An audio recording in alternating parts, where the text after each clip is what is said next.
There's Johnny. Is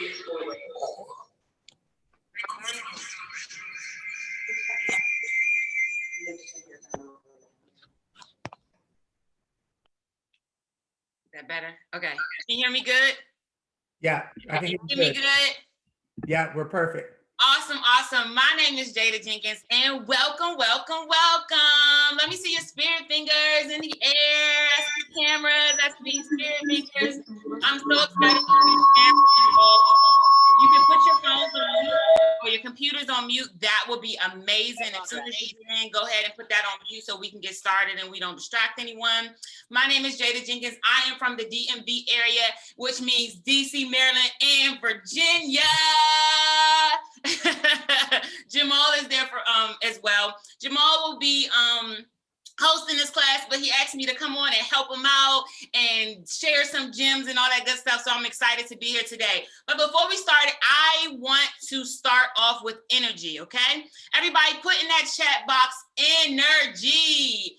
As you can see, I have a lot of it. I'm extra. I am a lot, but I love it. Love, love, love, love it. Love it for me. I love myself and all that good stuff. So what we're going to do is we are going to do energy. So energy is basically, if you don't know what it is, it's basically like Simon says, you are going to do what I do. All right. We're going to play some music. We're going to have some fun. We're going to do some dance moves. I have my screen up so I can see all your beautiful faces and I want to see all your beautiful dances. All right. So if you're ready for energy, put in that chat box, I am ready. Put in that chat box, ready. Because we are getting ready to get started with our energy. Let me get us some good tunes though, okay? I'm all about the good tunes, all right? All right, here we go. You ready? Can you hear my music? If you can hear my music, nod your head. Let me see you nod your head. All right, you're gonna follow me. Clap, clap, clap. I see you. Clap, clap. All right, give me some woo. To the right, to the left. Oh, over. All right, now box out, box. Ooh, box, ooh, box, ooh, box, ooh, box, ooh, box, ooh, box, ooh. Now come close. Let me see your face. Let me see your pretty smile. Cheese, cheese, cheese fingers. Give yourselves a hand. Thank you all for that. You know, energy is my favorite thing. So I feel like me giving you all positive energy, especially early on a Monday morning, will set the tone for us to have some great education and some great fun. So I'm going to hand it off to my homeboy, Jamal Evans, who is going to take over and share some good old knowledge. Thank you, Jada. You're very welcome. So everyone, let's give Jada some love. Let's drop some hearts in the chat box for Jada. Jada is so amazing. And to get her to help me today because listen, I want to give you guys some knowledge and some gems. And Jada is like my favorite person and we work so well together. So we are going to have a great time. So my name is Jamal Edmonds. And first off, thank you all for being here with me today on a Monday, because I know sometimes Mondays are tough, right? So if you feel like Mondays are tough, type Mondays are tough in the chat box. I know that Mondays can be difficult, right? Like you've been hanging out, you've been doing all these things, but again, you want to make sure that you're up and alert and ready for all of this great education. So I'm Jamal Edmonds. I am from Washington, D.C. I've been with Mizani for about 9 years now. And my specialty is I do a lot of textured hair, right? So everyone, is everyone doing textured hair? If you're doing textured hair, type yes in the chat box. Oh, I love it. Someone said Mondays are awesome. I love that. Yes, Mondays are awesome.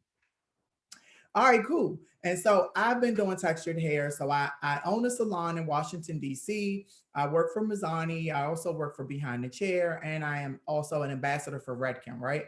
And so I deal with texture. I do some things on set as well. And for me, like I love figuring out ways to, to make things when it comes to curly and textured hair. I like to find quick ways to do things or easy ways to do things, because a lot of times I feel like we as hairstylists, sometimes I know in a point of a point in my career, I was a little afraid, right, of dealing with textured hair. I was a little intimidated. So if you was intimidated at one point, type yes in the chat box. And so basically, I've been doing this for a while, and I love, love, love to be able to share my knowledge and some of the things that I've learned over my career and the time behind the chair. So today we're going to be talking about curlyage. So everyone type curlyage in the chat box. So curlyage is a classic spin on balayage, but it is done for people that live in their curls and people that like to wear their hair in their textured styles. And then we're also going to be doing a Mizani Aircut. So type Mizani Aircut in the chat box.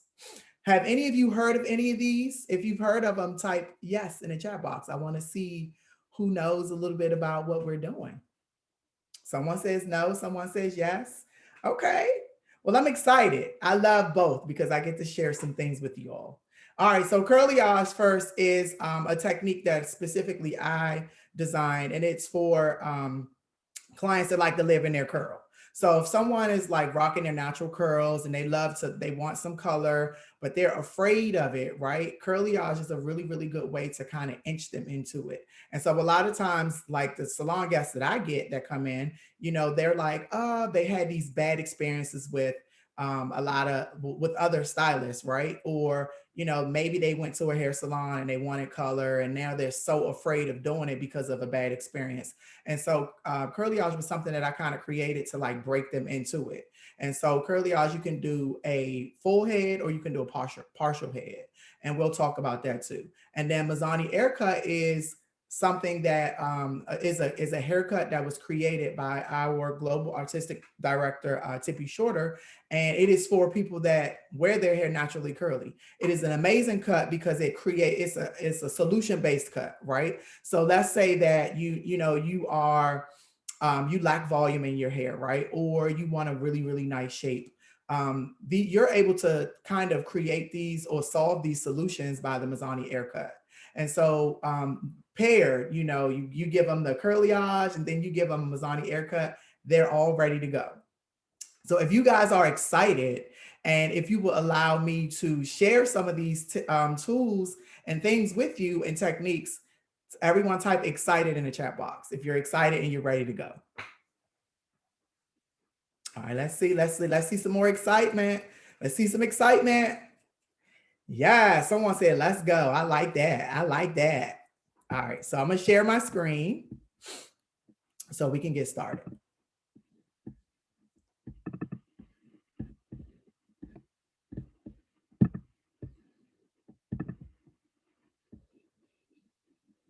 All right, so can everyone see the screen? If you can see the screen, type yes. Yes. All right, cool. So again, welcome. I'm Jamal Edmonds. That's Jada Jenkins, my homegirl. She's wait, Jada. I feel like we didn't really tell them enough about you. Come off of mute for a second. Let's know who you are because you're amazing. Let's tell them who you are and what you do. Thank you, Jamal, for that. My name is Jada Jenkins, like he said, and I told y'all earlier I am in the DMV area, means DC, Maryland, Virginia. I say DMV because, I was born in DC, I live in Maryland, so I just mix it all together and call it the DMV. I am a salon owner of, it's been 4 years. My baby is 4 years. I've been with Mizani for, I believe, 6 years? I've been with Mizani for 6 years, and I love textured hair. I love coloring textured hair. I love cutting textured hair. I love all things textured hair. So I'm excited to be here with you all and share a little bit of knowledge, dropped a little bit of gems that I got that helped me along the way as a hairstylist be, step my game up. So hopefully that will help you all today as well. All right. Thank you, Jada Boo. Thank you, my love. All right, so let's get in. Let's dive into it. Hold on. Okay. Wait a minute. This thing drives me crazy, Jada. Hold on. Okay, there we go. All right. So first thing, this is the code of the class. So today we are going to be here for 3 hours. So I have you all until 1 o'clock. So everyone type 1 o'clock p.m. in the chat box, because we are going to be here until 1 p.m. I want to make sure that you guys get all of the information that you need. We're going to have some fun while doing it. If at any particular time you have questions or I'm moving too fast, that's why Jade is here. She's going to help me with the chat box. And she's also, so first of all, Jada is like the Aircut queen. So any questions that I can't answer for you, Jada is going to help. And just make sure that if you have questions, let us know. We're going to make sure that we answer them for you. So the next one is make sure that you keep your cameras off, but make sure that you keep your microphone or your computer muted, right? And we say muted because we are going to give you some chances to do some Q&A, but we'll do that mostly in the chat box. If there's something like profound that you want to say, I'm here for it. Just let us know. We're going to take you off mute and then you can say what you need to say. So then we're going to ask you to not record. We don't want you to record anything that we're doing, but you are more than welcome to take screenshots of anything that you need to know. Make sure that you take notes. Again, the Aircut is, we're giving you guys a preview or a demo of the Aircut. So you have to really become Aircut certified in order to be able to provide this service in your salon. And we'll talk a little bit more about that. Make sure that you are giving us energy. We want to make sure that we're getting all of the energy that you can give. I'm going to make sure that I am giving you my energy, and let's have fun. And the last one is, you see these 3 question marks. Everyone type 3 question marks in the chat box. 3 question marks, 3 question marks. Yes, come on, let me see some more question marks. All right. All right. All right, so the 3 question marks are to let us know that you have a question. So when you see, so if something's happening and you're like, oh my God, that's amazing, you can say that that's amazing. But if it's something that's happening or you miss something or you have an actual question, you want to make sure that you start off with putting those 3 question marks. And what happens is we automatically know that someone missed something and we need to make sure that those questions are answered. Is that fair? If that's fair, say yes, so we can move on. All right, cool.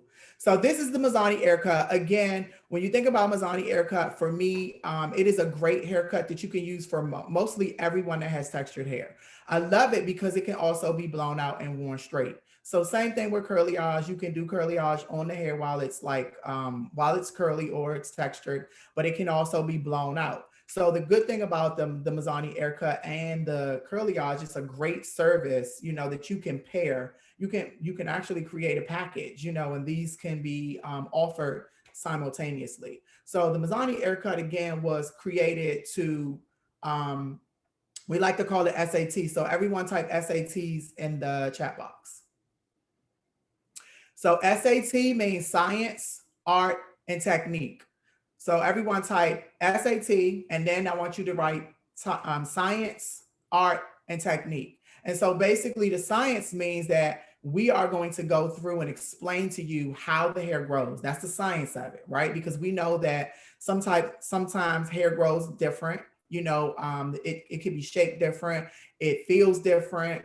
Density, texture, porosity also plays a very important part in what type of glides you would choose for your haircut. So again, that is the science behind it. Now, when you think about art, so I'm an artistic guy, like I'm a finisher. I love the art part of hairstyling. So for me, I'm always attracted to the artistic part. So I love that you can create really cool shapes and size. I say sizes, really cool shapes and everything with the haircut.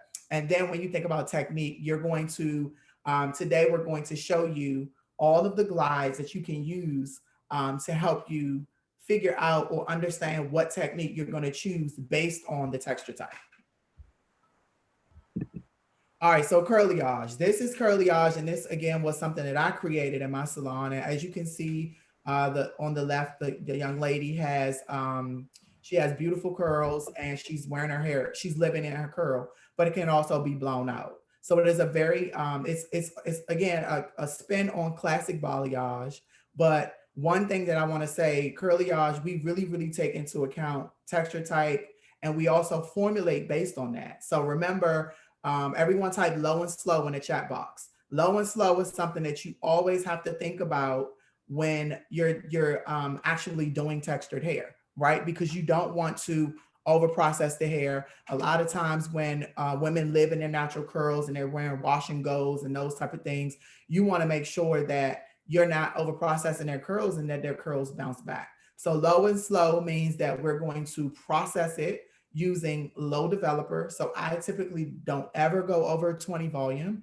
and we are going to slowly process it. So when you think about like the nuances in doing textured hair, right, you want to make sure that you are adding that time onto your book. So you know that, maybe you can get through a regular balayage on someone that has straight hair that's not as dense in maybe an hour.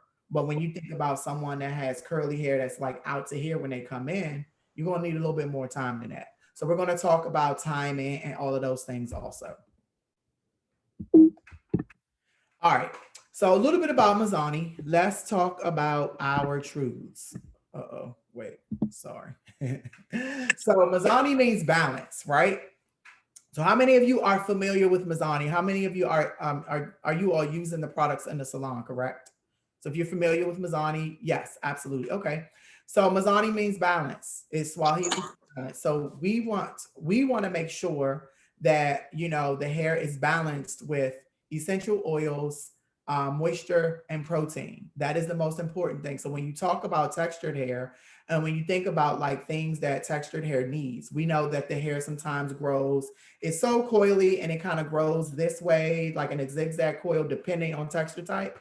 We want to make sure that we're using products that's going to help support that, right? So now we're talking about curlyage. We're putting color back into the hair, right? And so we're putting color back. I mean, we're putting color in the hair, so we know we're removing some of the natural moisture, and we want to make sure that we're using products that's going to help support that. So again, you think about higher texture types that lose, it becomes a little drier on the ends because of the hair, the way that the hair grows. We want to make sure that we're using things that are going to support. So for me, I love the Mizani product because it has something for everyone. Even if you rock your hair straight, you can use Mizani products for pretty much anyone. So as the next one says, designed by texture experts. So Jada and I are two of the team members that get to test all of the products, right? So knowing that, all right, they're working on something, so they'll send it to us because they know that we are working on curly hair all day long, right? And so that's important to me. I want to make sure that the brand is testing these products or using stylists that are actually, have a texture client base. So let's say we was just using it on straight hair. How would that help us, right? So it's designed by texture experts. We are we always get to test the products. We play around with it. We get to send it back and say, oh no, this doesn't work or this isn't doing the right thing until they can create the perfect formula. So I absolutely love that. So the next one is expect kind ingredients. So kind ingredients means that, we want sulfate free, we want, natural oils, we want moisture, we want all of those things, but it's typically kind for the hair and for the environment. So that's also important because, sometimes you have clients that come into the salon and they're like, what's in this? How many of you guys have experienced clients that love to know the ingredients, or before they even come and sit in the chair, they're like, oh no, I don't want this in my hair. I need to know what's in the bottle, and they like literally want to read the ingredients. How many if you've experienced that, type yes in the chat box. So that's why it's very important to me that I am using something that's kind, and that a lot of my natural girls, because we know the natural girls, they love the kind ingredients. They want to know what's in it, So I love the fact that the ingredients are kind. The next one is to bring on unlimited style possibilities. So everyone type style shifter in the chat box. So style shifter is typically someone that likes to shift their style. And what I love about the Mizani Aircut and Curlyage is that when you pair the both, well, even if you're doing them just alone, it gives you versatility and being able to shift the style. So a style shifter is someone that typically likes to change their hair, right? So Jada's a style shifter. I can't be a style shifter because, of course, my hair is short. But Jada likes to play around with changing her hair. So style shifters typically they wear braids, they wear cornrows, they like to do silk presses, maybe they're extensions, wigs, whatever. But we have products to support all of that. And again, even the color that I used, we're going to talk a little bit about my specific choice of color is Redken. I love the Redken Shades EQ glosses because they can add tone to something. And then if you don't want that tone, or if you want to, if you want to let it kind of fade out and then try something different, then you can. So the versatility in both the Aircut and the actual Curlyage is really good. And then last but not least, everyone type texture love, hashtag texture love. And it says our fabric of hair deserves it. And it does. I think for a very long time, people didn't really understand how to do textured hair. A lot of people was afraid of it. We didn't really know what to do. I know I would say when my client base started to shift from relaxers to texture or wearing their natural curls or embracing their natural curls. This was about 20 years ago. I was like, wow, what am I going to do? And look, they were coming in and they was like, I want to do a big chop. I had no clue what that was. They wanted to rock their natural curls and like we hadn't seen it because they had been relaxing for so long. So I think about how far we've come, just embracing how people like to wear their hair, right? And knowing that you should be able to wear your hair however you want. So for me, I'm really big on making sure that I never ever shame my clients. I have clients that love relaxers. I have clients that wear natural curls. I have clients that don't wear color. Some do. It just really depends. But I consider myself a well-rounded stylist. So whatever comes my way, I want to be able to service them. I don't want to have to send them to the salon that's, a few miles away because my salon or myself can't really accommodate them. And so I had to figure out ways to make sure that we are all trained in my salon to be able to service all texture types. And I think that's important to me. All right. So now what is texture? So let's talk about this. All right, so I know you see this here, but I want you guys to in the chat box tell me what your definition of texture, not what you see on the screen, but tell me what your definition of texture is. So for me, it's interesting that when we think about texture, right? We think like sometimes we think about hair, but texture is all around us. How many of you agree on that? Texture is everywhere around us. All right, so I want you guys to take your hand and I want you to rub the inside of your hand, right? Let me see everyone do that. All right, so that feels different, right? That feels what? Smooth, I would say, unless you got some rough hands. Sometimes my hands are a little rough, depending. I put some lotion on this morning for you guys. So, all right, that feels smooth. Now I want you to take your elbow. Feel your elbow. Does that feel a little bit different to you or same? What do you think? Tell me in the chat box. Does it feel different or does it feel the same? Mine feels a little different. I'm going to be honest. Mine's a little different. Mine feels a little rough, but it's okay. I think I missed my elbows when I was putting lotion on this morning, but it's all good. All right. So now I want you to, if you are barefoot or if you have on socks, feel the heel of your shoe or of your foot, right? So with socks on, without socks on, it all feels different, right? Do we agree? Yeah, I have on socks. Thank goodness. Right. So guess what? That is the definition of texture. When you think about like, I like to use this example. You think about the way that silk feels, right? Compared to like wool, silk it moves a lot, it reflects light a little different from something that's wool. Does everyone agree? So when you think about the definition of texture, it is the feel, appearance, and consistency of any surface. So I think about like in my living room, right? I have like on my sunroom, I'll use that. So I have a wooden table and then I have a rug that's like rough. And then I have like, some chair cushions that are smooth. And then the wall has a little bit of texture. And then I have mirrors that have texture. So it's literally everywhere. When you think about texture, it's all around us. Just understanding that is the feel, appearance, and consistency of a surface. Now, as it relates to hair, because you think about how does this relate to hair? When you think about the way that something is, the way coiled hair might feel versus the way straight hair feels, do we agree that it feels different? Yes. Do we agree that sometimes, um, hair that has been chemically altered, do we know that sometimes that can feel a little different from something that hasn't been? And guess what? Think about like a client that comes in. How many of you have experienced a client that has had multiple textures of hair on their head? So maybe their hair is straighter in the top, maybe it's curlier in the back. What about the girls that like to flat iron and they have heat damage here? So the ends won't quite curl, right?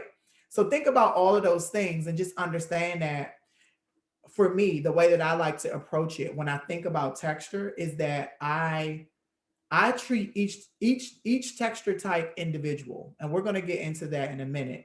But when you think about, so say for instance, you have someone that has straight hair here, and then they have wavy hair in the back. You can't use the same product if you're trying to, put curls in, or if you're trying to encourage curls.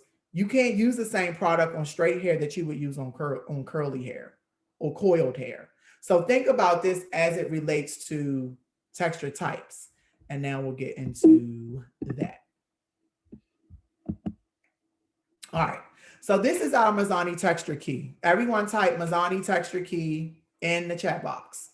This is going to be very, very important when you are using Mizani's products. How many of you have seen this before? If you've seen this before, type yes in the chat box. Oh, well, some yeses. Okay. All right, great. Okay, so we have a lot of yeses. All right, so you guys know what this is. I'm excited that you already know. And so I'm going to take you through it really quickly.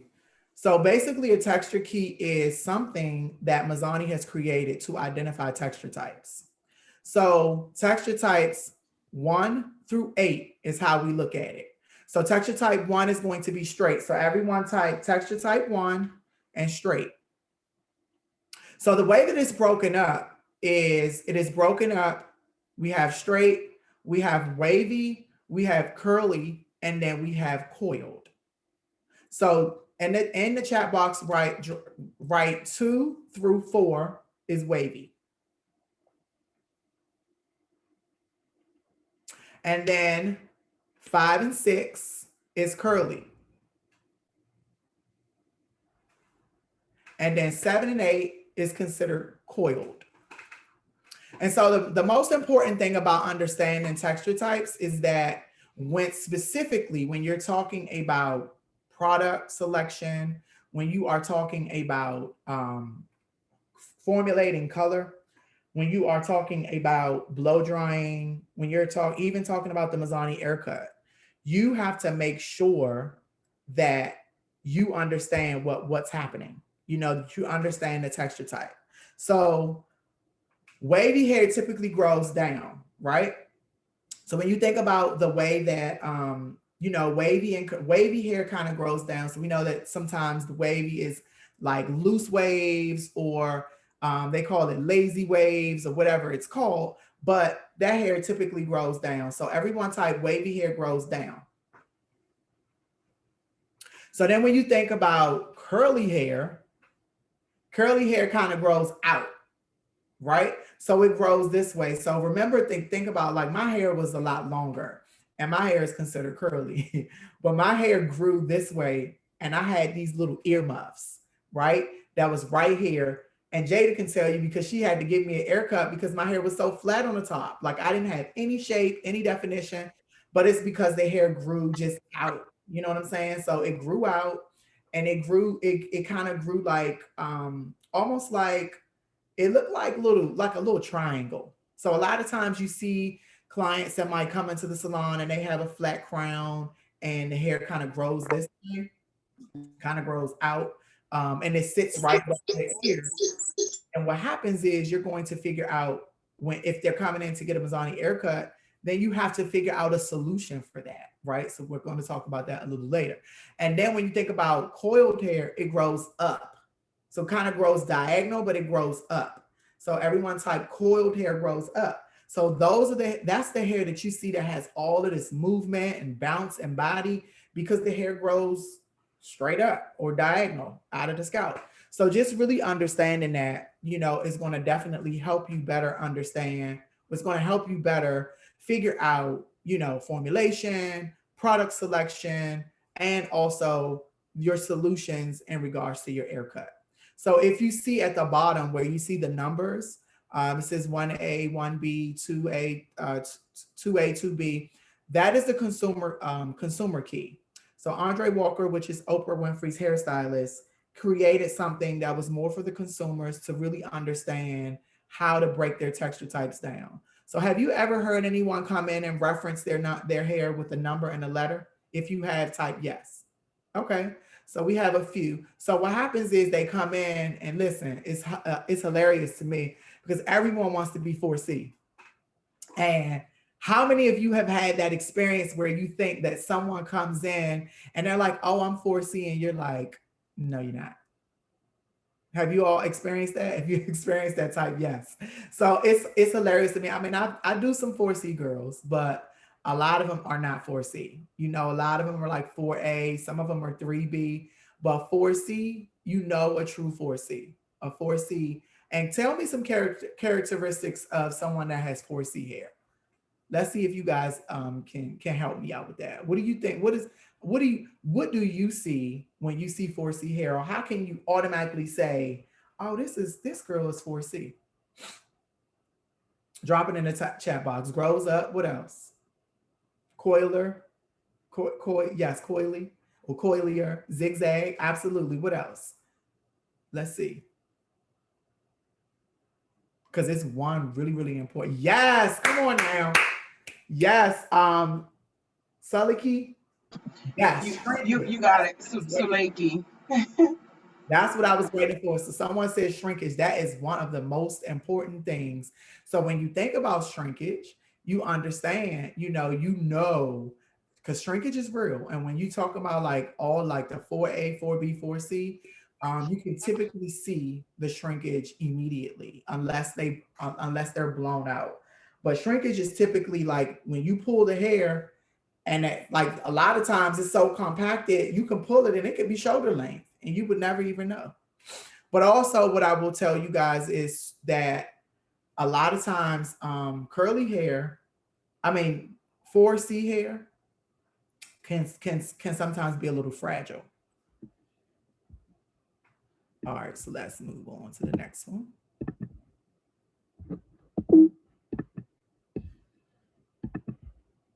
All right, so what do you see here? Everyone, tell me what you see in this beautiful picture. Drop it in the chat box. Tell me what you see. I see a lot of things, but I want to see what you all see. Someone said curls. Different texture types. Texture, absolutely. Beautiful texture. What else? Yes, body, yaddy. Beauty, diversity. I love diversity. Smiles, absolutely. Natural. Yes. Love. I love that. So what I see is definitely diversity, but I see a lot of different shapes. Yeah, someone says shapes. I see a lot of different shapes. And I see a lot of different women that are not the same that are actually embracing their natural curl. So when you think about how many people, it's literally 65% of the global population are now wearing their hair natural or rocking their natural curls. So what does that mean? Tell me what that means to you. If you know 65% of the population is wearing their natural curl, what does that mean? I'm gonna tell you what it means, but I want to see what y'all say. Texture education, yes. What else? You better know how to take care of it. Yes, yes, yes, yes. I see a few different things. So I see when I think about people that are 65%, I see an opportunity to make more money. So everyone types some dollar signs in the chat box because listen, we know we love to do this, but let's be clear. You know, we want to make some money while we're doing it, right? Yes, the dollar sign emojis. That's right. So we know that it's an opportunity for us to make money because it's been 65% of the global population that are actually rocking their natural curls. Then the opportunity for us to make more money, to retail to them more, and to offer them, more services is a huge opportunity. And also an opportunity for education. And what I will tell you is just what I've learned in my journey is that typically when you find when a stylist or when a client or salon guest finds you and you do a great job, right? So they're gonna come in, they get their curlyage and they get their haircuts. They are going to go tell all their girlfriends, and they typically come in packs. The curly girls come in packs because they can't find people. You know what I'm saying? I don't know how many times I get, people that call into my salon and they're like, "Oh my goodness, it was really hard for me to find someone that can cut curly hair." Or it's really hard for me to find someone that does naturally curly hair. And I'm like, "What?" I feel like, people that aren't doing that are doing them that they're doing themselves a disservice because again, you're talking about 65% of the world is wearing their hair curly. So we need to make sure that we have the education to give them the products that they need and the services. And they listen, and they are very, very loyal. They're gonna tell their girlfriends, and their girlfriends gonna tell their girlfriends. They come to the hairdresser together, all kinds of stuff. But again, like when I think of 65% of the global population, like that's very important to me. So it's always an opportunity to service them.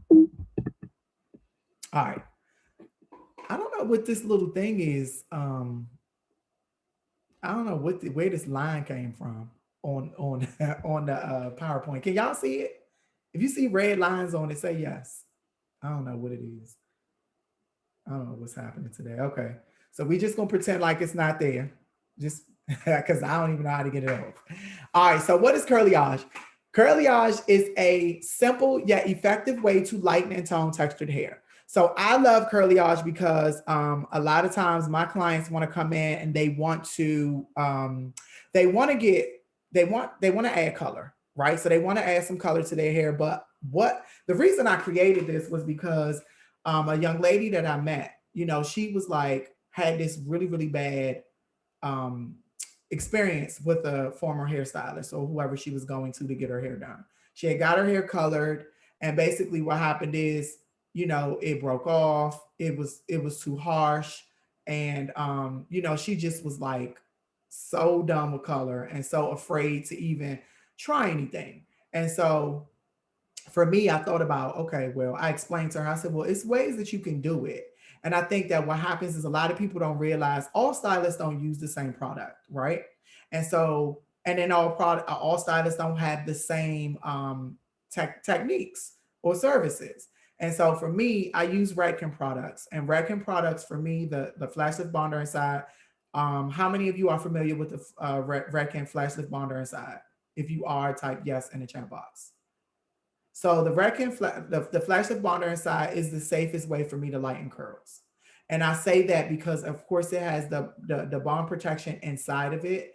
And again, I process it low and slow. And so when you think about all of these little things that you learn over time, then that is typically how you get them. And so again, this young lady came in, I explained to her, I was like, listen, I have a way that we're going to lighten your curls. Like, this is the process. I talked to her. I had to coddle her. I had to speak to her with love because guess what? If I didn't, she was going to say, no, I'm not doing it. But she did it and it was beautiful and she loved it. And her hair was, she still had her curls intact and all of those things. So this is the reason that I created this technique. So I always use 20 volume. So everyone type 20 volume in the chat box, because 20 volume is typically going to get you where you need to go. Now, when you think about these young women that or these salon guests that love to lighten their hair, or if they want to do curlyage. Typically, curlyage is not something that you're going to come in to touch up every 6 to 8 weeks. So the way that you make your money when you're doing curlyage is you get them to come in for their glosses or their toners. Remember, we talked about Shazy Q as being a gloss, right? And so, we know that the style shifter sometimes likes to play around with the tone. So that's how you introduce them to the Shades Q. They come in and then you can tone the hair, or you can change the tone. And then Shades Q, again, it loves curly hair because the hair literally feels like the hair thinks it's conditioner. It's very, very, the spreadability is amazing. If you're working with clients that have tons and tons of hair, it's easy to apply Shades Q. And I love the fact that it softens the hair and it adds really, really good shine and definition. So even if you have just a client that's naturally curly without color, you can always use the crystal clear just to add shine. So how many of you know sometimes that when someone has like darker textured or curly hair and it's photographed, it can look flat.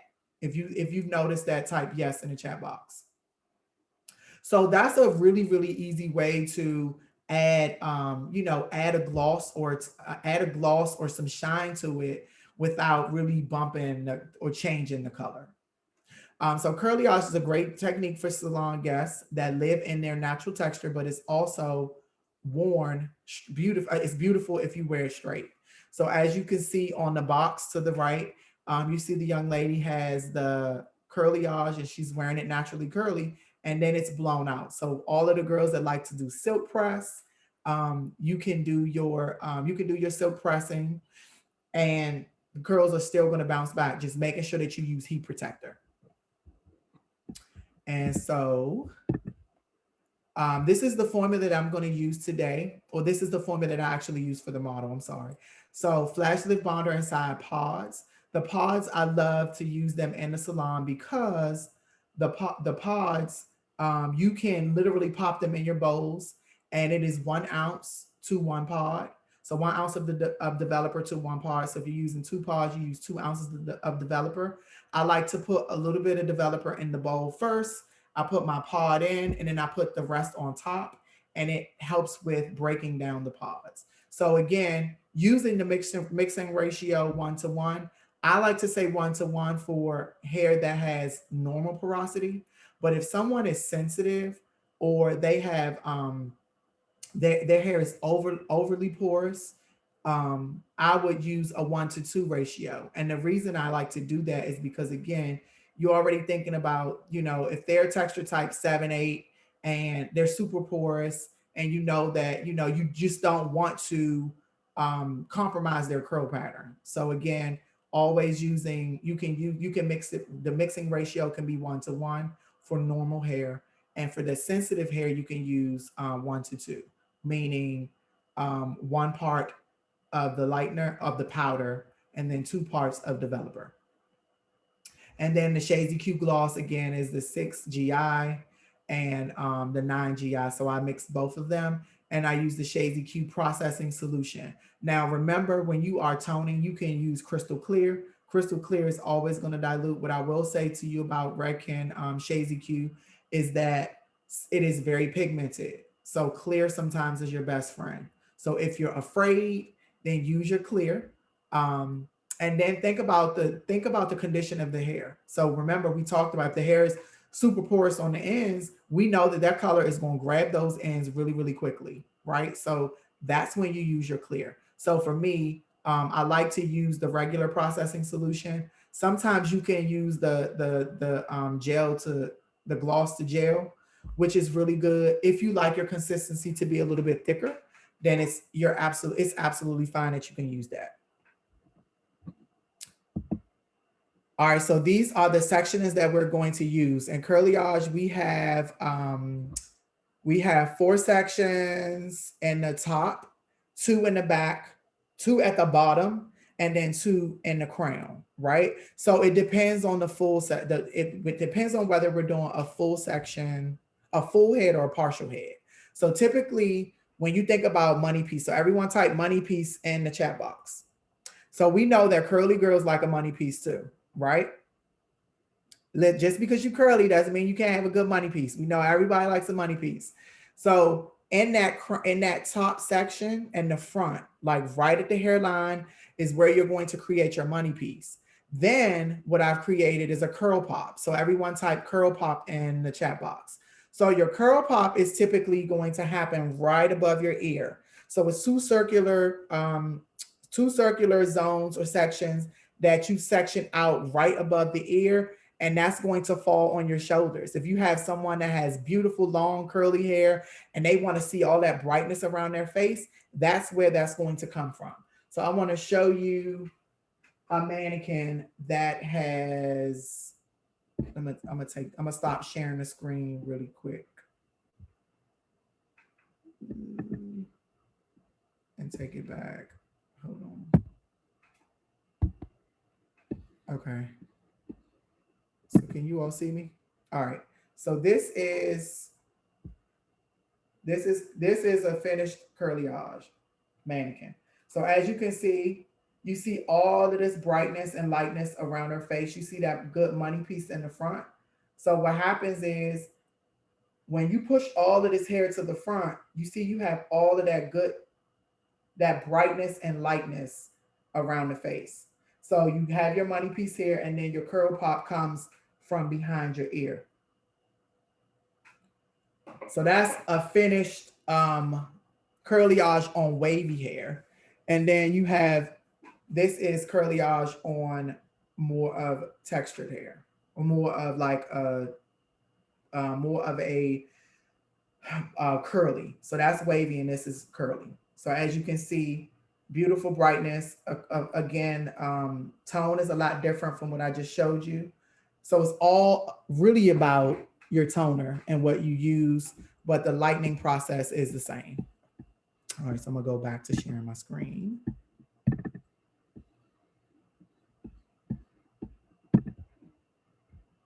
All right, so these are sectionings. Oh, the red stuff left. I'm happy. All right, so these are what your sections look like. And then you have the application. So highlighted in the middle is where you're going to do your money pieces. So as you can see, we'll do, we're going to alternate between stitching and slicing. So the blue is the stitching, the pink is the slicing. And then as you can see right up behind the ear, all the way to the right, you see that circular section that's cut out around the ear, that's your curl pop. So this is typically the application. And let's get into the demo. So is everyone excited about the demo? If you're excited about the demo, let's say yes. In the chat box, let's say yes. All right, so let me get set up.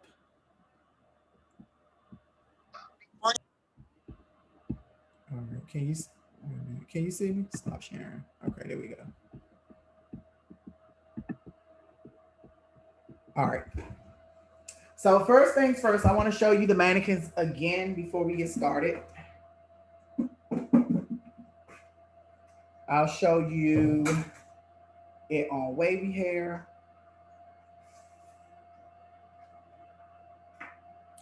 So this is kind of what it looks like after it's done, right? So as you can see, you have all of this brightness here. Here's your money piece. And again, this is a fully, you can customize this the way that you like. So it doesn't have to be, it's not necessarily specific. So I'm going to show you placement, because when you think about doing curly hair, right, you know that sometimes, do we all agree that the light reflects different on curly hair versus straight hair? If you agree with that, type yes in the chat box. Have you also thought about, have any of you all done like a highlighting service, right? You don't put like baby lights, or you put back-to-back highlights or something, and someone that has curly hair, and then once the hair is actually curled, you felt like you lost a lot of the brightness? Has anyone ever experienced that? If you have, type yes.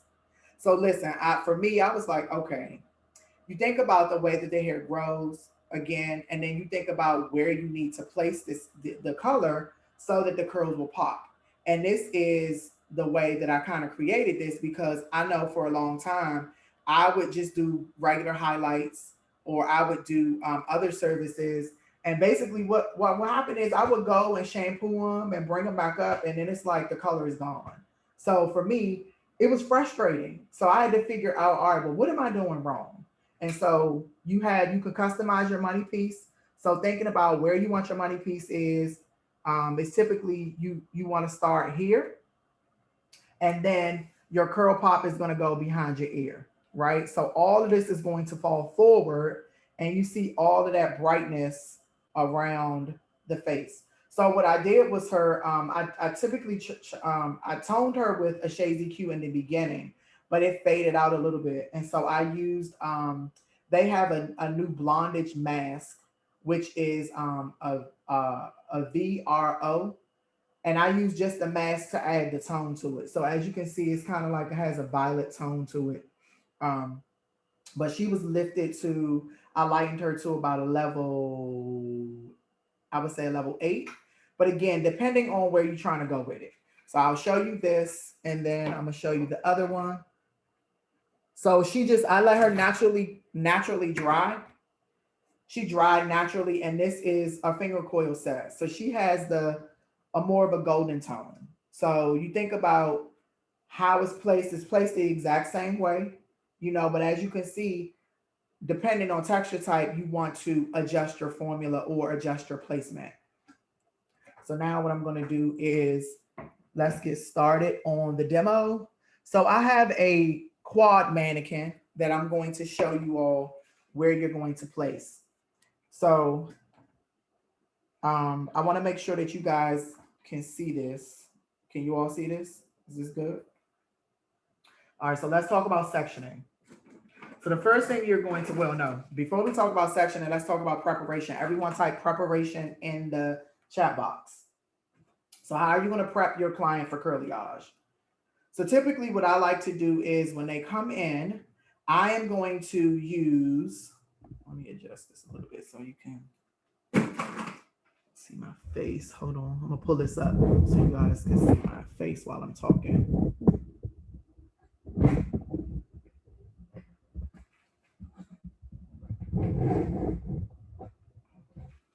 All right, I'll step back. All right, can you all see me? Can you see the mannequin? Yes? Cool. All right, so now what I like to do is when I am prepping, I'm going to always make sure that their hair is clean. So in the beginning, right, when they come into the salon, and this is another thing you think about. You think about timing. So everyone type timing in the chat box, and also type preparation. Because what happens is when you think about prepping them the correct way, let's say that this particular client doesn't know she's coming into the salon and she's a curly girl. Now she has all of this product in her hair. So what are we going to do? How are we going to prep them? So we first may need to do a clarifying shampoo. I love Mizani's gentle clarifying shampoo. This is the gentle clarifying shampoo, and I love it because it is very gentle and it is charcoal activated. So you can clarify them before the actual service, right? And you want to clarify them, and you don't have to brush them or stretch them with a blow dryer or anything. You can let their hair naturally dry under just like a cool dryer for 15 minutes to get all of the moisture out. Now, when you're thinking about textured hair, you want to make sure that the hair is not sopping wet, right? We only want the hair to be sopping wet when we are thinking about like how, not even really then, but of course, curly hair loves H2O, right? But if you're not doing styling, if you're not styling it, you want to make sure that it's not super wet. So I would say shampoo with your gentle clarifying shampoo, the Mizani Moisture Fusion Gentle Clarifying Shampoo. Again, very, very lightly, making sure that all the product and everything is out the hair. Place them under a dryer. And then you can use your 25 Miracle Milk. This is the 25 Miracle Milk. This is your detangler. So it literally has 25 benefits, but you use this. I always prep every color service with this. So after the hair has been blow, after the hair has been shampooed, you can spray a little of this to detangle. And then when they come back out of the dryer, then you can do the same thing again. Spray just a little bit, making sure that the tangles are out. So we have something in Mizani called ABD. Everyone type ABD in the chat box. So ABD means, does anyone know what ABD means? Let's see. Let's see, Jada. Let's see if anyone knows what ABD means. Yeah, so ABD means always be detangling. So you'll hear a Mizani artist say that a lot of times. ABD is always be detangling. So you're going to make sure that you are detangling this hair, because guess what? If you don't detangle it, then you are literally going to be fighting trying to get this color application or this curlyage application going. Jada, did we have a question? I saw a few question marks, but I didn't see a question.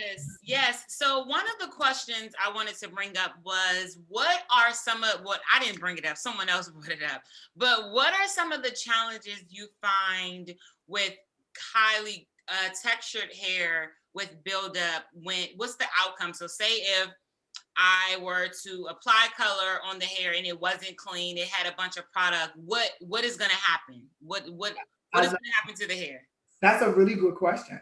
So guess what's going to happen? And we're going to talk about like full saturation and all of that things. But if the hair has products, the color is not going to penetrate. So you're going to have an uneven lift. And that's what we don't want. So when you think about consistency, I always say consistency is important in every service. You want to approach everything the same time every way. Now, you know, you can formulate it a little different based on who you're using or what texture type you're doing it. But you always want to make sure that if that client has product on their hair, sometimes if you have too much gel, or if you have like, if they've been using things on their hair and you just don't know what it is, a lot of times they like to put, household things in their hair. We know that, right? The natural girls, how many of you have experienced that? So they like to put stuff in their hair. We just not sure. So we want to make sure that the hair is clean, and we want to make sure that those things are not in the hair so that we can get a smooth and even lift. Awesome. Thank you for that, Jamal. And also, would you say that this should be a method or this should be a process for all texture types, correct? Not just highly textured or highly coiled. Each and every person. Yes. So yes, this is for all texture types. So remember, I just showed you, I showed you one that was done on wavy hair, and then I showed you one that was done on curly hair. So you can absolutely do it on all texture types. And again, it looks beautiful blown straight as well. So even if you can absolutely use it on them too. Awesome. Thank you for that. And my last thing is that I'm sure you're gonna dibble and dabble in this later on, but also too, I know that any technique you do or you learn, it takes you a little bit longer, to achieve it or to get it down packed as to how long it will take you in the salon and how to book. But just curious as to how long this technique actually takes you, someone that has been doing it for a while, someone that kind of has created it, not kind of, but has created it. How long does it take you to do it in the salon? Okay, so for me, it takes me 45 minutes for color application. It takes me about 30 minutes from start to finish for detangling if I need to. And then it takes me about the toner so the hair has to be shampooed, and then the toner has to sit on. So typically any color service that I book out about 2.5 hours. And I book out about 2.5 hours because I like to have a buffer.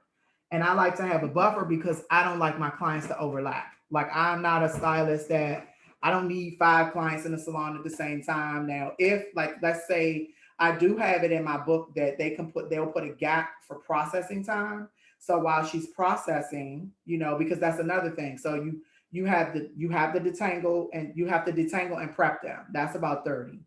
The application is about 45. Then processing time is another like 45. Then you have 20 minutes for a toner, right? So then you think about styling. Typically, a wash and go takes me maybe about 15 minutes. I place them under a dryer, and that's typically how my clients leave once they've done curlyage. Now, if it is another service, so everything, all of my services that you book, it either comes with a wash and go or a silk press.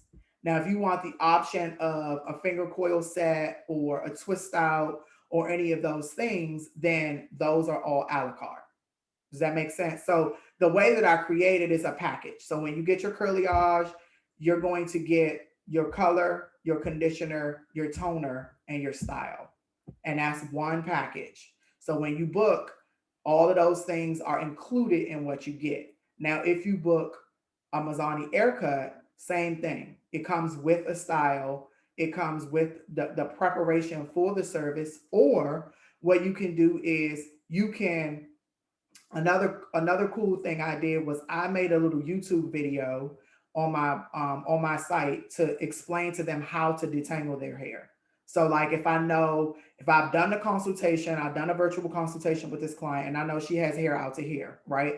And she's coming out of braids, then I'm going to send her the link to my YouTube and I'm going to say, hey, what I need you to do to prepare for your service is to go watch this video and to detangle your hair so that when you get in the salon, we can get straight to it. You know, so you give them those options or you create those little things that can help them outside of the salon. All right, so let's talk about sectioning, right? So we have 4 sections in the front, right? So the first section, you're going to use the bridge of the nose. You're going to come back to the high point of the head. So everyone type bridge of the nose, moving to the high part of the head. That is your middle part. You're going to divide that into 2 sections. So let me see that in the time. So, yes. Okay, cool. So then you are going to use the end of your eyebrow and you are going to meet that part in the middle of the head, the high point in the head, and that is going to give you 2 sections. So you're going to have 2 sections on each side. So you're going to do that on each side. And as you can see, these are small triangle sections in the crown, in the front of the hair. So in these 2 sections that are right on top of the eyes is where you're going to create your money piece, right? So everyone type money piece. Now, this is a little different. The section that is going to be behind the ear, I'm gonna bring this a little closer so you all can see that. So the section that's going to be behind your ear, you are literally going to take a comb and you are going to carve out a circular section meeting at the bottom of the nape. So I'm going to pull this up so you all can see this. And again, I hope you all took pictures of the actual sectioning. And if you didn't, I'll make sure that you get them at the end because you can take screenshots of those. So this is what your curl pop section looks like. So as you can see, you've gone right at the top of the ear where that other section, you're going to meet that section and you're going to carve out a circular section. Now, I carved out a circular section because this is your curl pop. So everyone type curl pop in the chat box. And your curl pop, if you look at this hair, right, you see how I'm going to spread this hair apart. Turn it this way so you can see it. So you see all of this hair here? This hair is what is going to push forward. So you see all of this, you want to make sure that you can, I'm trying to make sure you guys can see it. So all of this is where the color will be placed so it can sit right on top of the shoulder. So if this was someone that has shoulder length hair, all of this hair is going to be pushed here. And this is where you want to make sure that you add a lot of that brightness. So then you're going to have 2 of these on each side. And I'm only doing 1 section, so I'm not going to do the entire head, but I just want you guys to know. And then also you can take a screenshot of the sections. So you're going to have 2 of these on each side. And then this top section, you'll divide this into 2 straight across at the top of the occipital bone. So when I say partial head, when you think about partial, you're only going to do the 4 sections in the front and you're going to do your 2 curl pops. So when I say partial head, what sections are you going to do? Drop that in the chat box.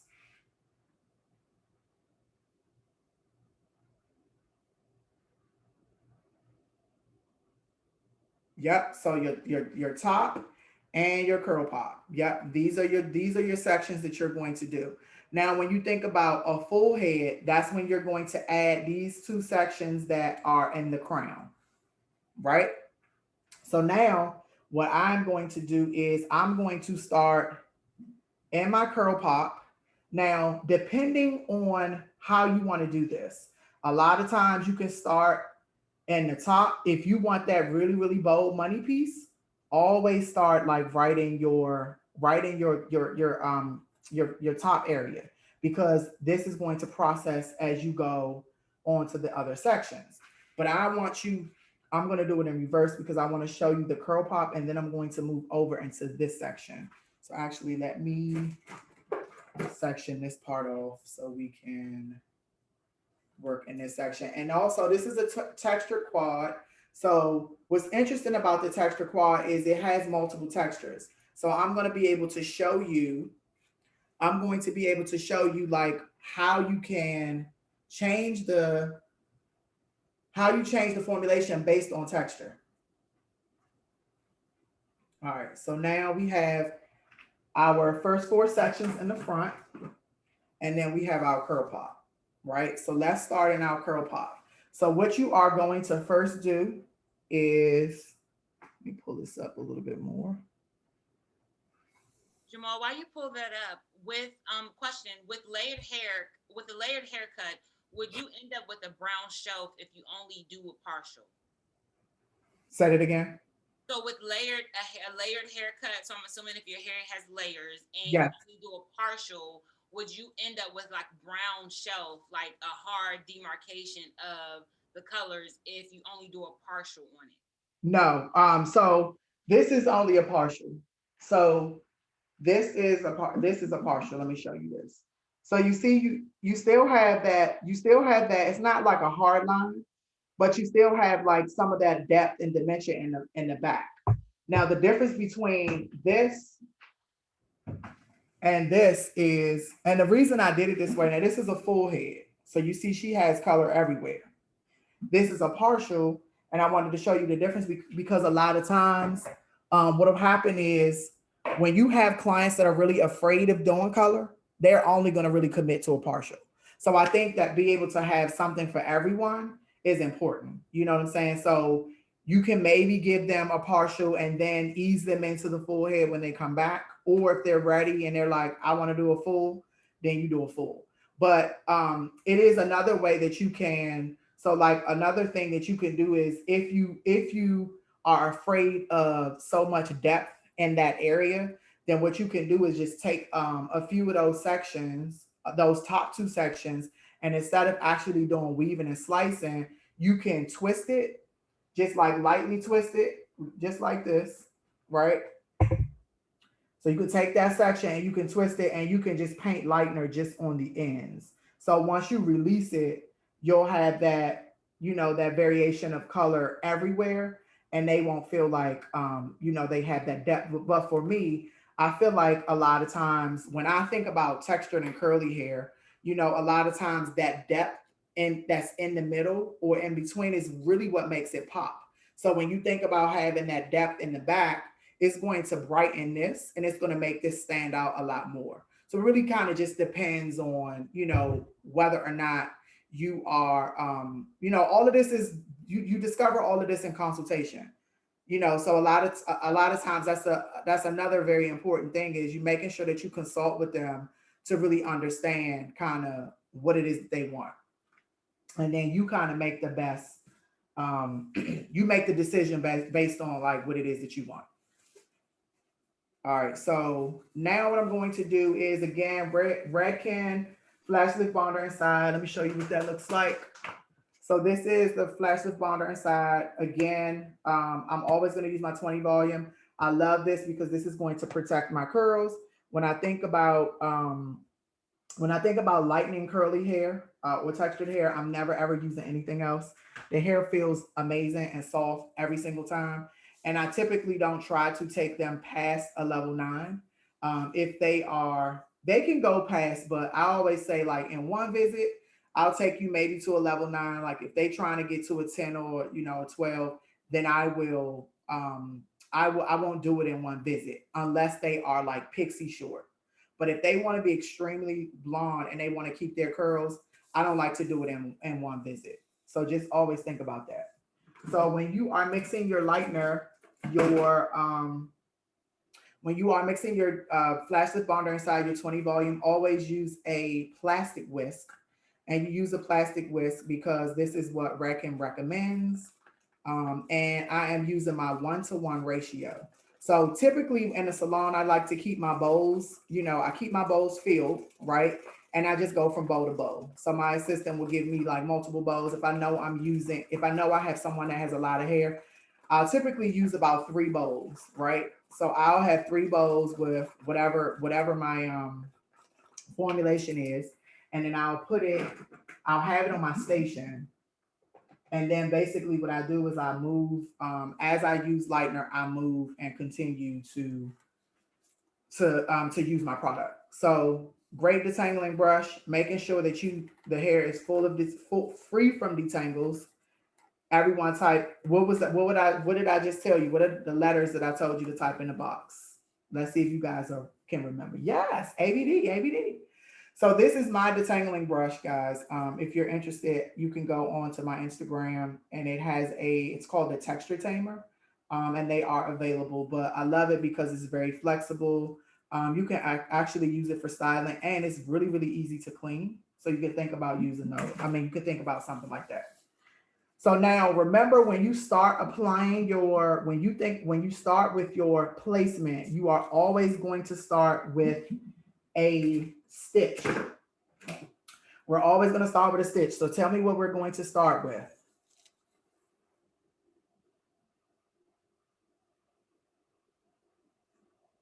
Stitch, absolutely. So now what we do is you are going to do a diagonal down. Sorry, no, this is diagonal back. You're going to do a diagonal back. I'm sorry. You do diagonal down in the top. So you're doing a diagonal back. And then you're going to clip this hair away. So then you are going to take and you're going to do a stitch on top of this section, right? So let me pull it around so you all can see it. I'm going to try to do it in reverse so it's easier. But when I take my stitch, I'm going to take a very small stitch. And I want to take a small stitch because the hair that I'm going, so this is the stitch, but we're not going to put color on this hair. We're going to put this away. And the reason we don't want to put color on that is because we know that if those were the highlights, right? Then that would get lost in this. So we're going to use the bulk of the hair instead of using the stitch that we just took out. So everyone type, you put stitch on the leave out. You're putting your lightener on the leave out. So lightener on leave out and not on the actual stitch. Does that make sense? Yeah. All right, so now what we're going to do is you're going to pull this about 45 degrees out, and you are going to push. You're going to do 2 pushes. So 1, 2, right? And I did it very, very gently. I don't want to tease that hair. I want to just push it. So I'm not trying to create cushion for a style. And I want to be able to I want to be able to use this. I want to be able to detangle this with ease when it's time for me to rinse this color off. This lightener off. So now I'm going to take my lightener and I'm going to paint this section. And I'm going to start on the top. And then I'm going to come to the bottom. Now, everyone type full saturation in the chat box. Full saturation is important because we know that this hair is textured hair. And we want this hair to, why is it important for full saturation? Someone tell me that.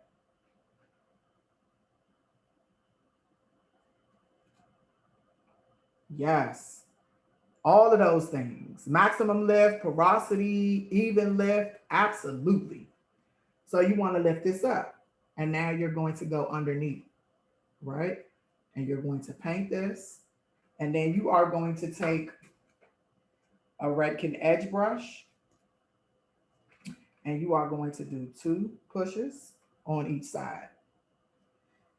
And this is going to soften and diffuse this line. So now, look at this.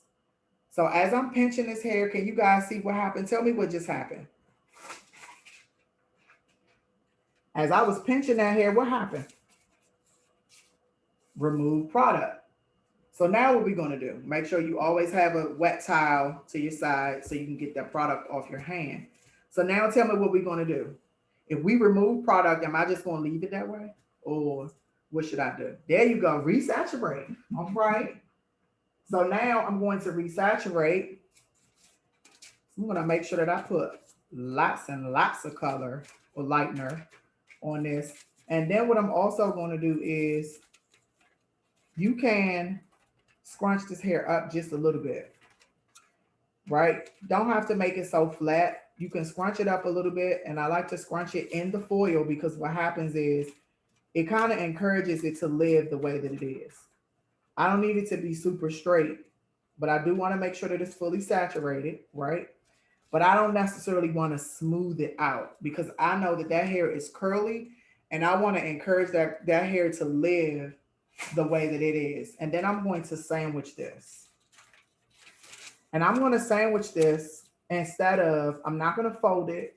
I'm going to sandwich it and fold the tips because what happens is, think about faster ways of doing things. So as when I'm ready to release this, I'm gonna pull this up some.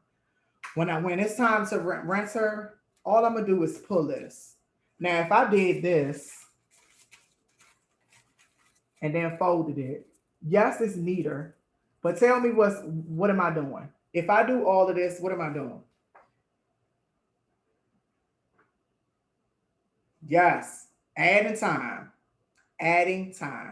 That's exactly what I'm doing. So now we are going to put our weave down and we are going to take another 1/2 inch section diagonal back and we're going to do the same thing. But in this one, we are going to take a slice. So we're going to take a slice on top of this. Right? And you can take a larger slice because remember, we want to apply the color on most of the hair that's left out because we know we don't want this to get lost. So I'm going to take a very, very small slice and I'm going to add it with my weave. And then I'm going to do what? What's my next process? Tell me where I go next.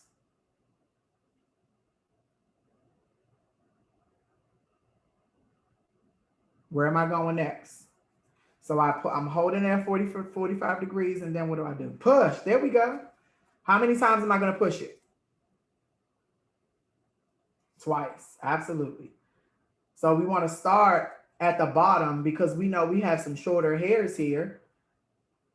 And those shorter hairs are, when you push that up and you pull that, it's going to add, that's the negative space and it's going to add a great, it's going to diffuse this really well. So now, paint my lightener on.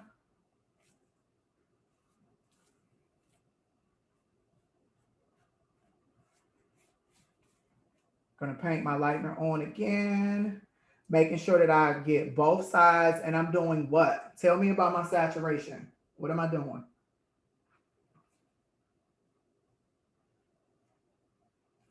Full saturation, absolutely. Now what's my next step? Tell me where I go next. Yes, blur, feather, I love it. How many times?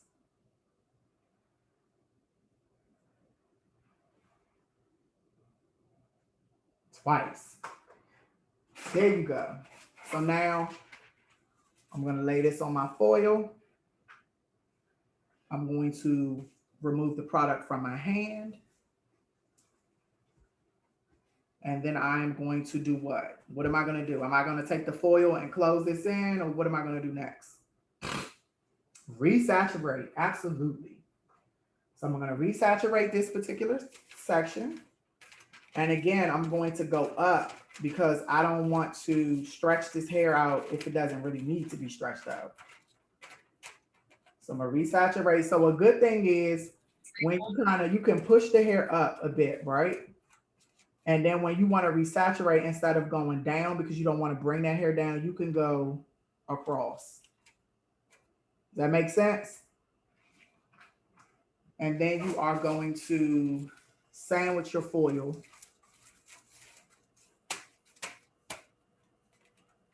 And fold the top. Now, I want to show you, we're going to do one more section and then we're going to move to the front. So I want to show you the mesh papers. And these are mesh papers. How many of you have used mesh papers when you're lightening, when you're doing color? If you use mesh papers, say yes. Okay. So mesh papers, when you're thinking about like something like this, right? You use your mesh papers and it's easier because you can actually see the process. So if you're thinking about, especially a client, that's like super, she just wants to be able to see everything. This might be a better option because she can see how light the hair is going. Or if it's someone that's like, doesn't really want to go as light, you can use this. And then you can also do this process with so say for instance, you have someone that wants to go light, but not super light. You can actually use permanent color to do this. If you just wanted to kind of give it a sun-kissed look and you don't want to use lightener, or you can actually use a high lift color. So let's say someone is like, wants to be like maybe a level 6. You can use a high lift color on them and it'll pretty much do the same thing. But it's just not going to give them as much lightness. So now we're going to take another small section.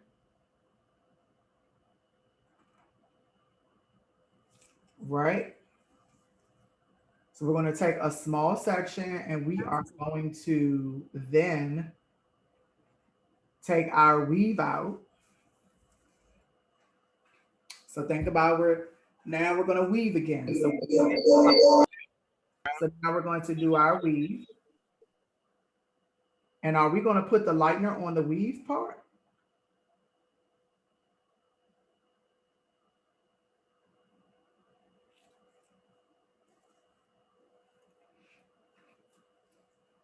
So that's the tricky part. So now when you move forward on the bottom to start, you put the color on the part that you leaving out. But as you go up, you start to actually put it on the weave. So remember, we put it on a section below the weave at first, but now as you're moving up, because you still want to make sure that hair is evenly kind of placed in the head, now you want to put it on the weave part. So just remember, you don't put it on the weave in that first section, and then when you move forward, you put it on your weave. So now I'm going to pinch, and I'm going to push twice. I think I saw a question, Jada. It says something about virgin hair or something. Yes, I was just replying to it. So, oh, okay. The question was, would you use color even if she's not virgin? If she's doesn't have virgin hair. And so basically what I said was, it depends on who you're dealing with, and understanding the client's history will allow you to figure out what you can do. So of course, if they have previous color and it is a dark brown or black, of course using a permanent color just wouldn't work. you know, it might not give you that volume or that lift, that high lift that you want. So you just have to do your consultations and understanding who you're dealing with as to how you approach as to use lightener, permanent color, you know, high lifts, all that good stuff.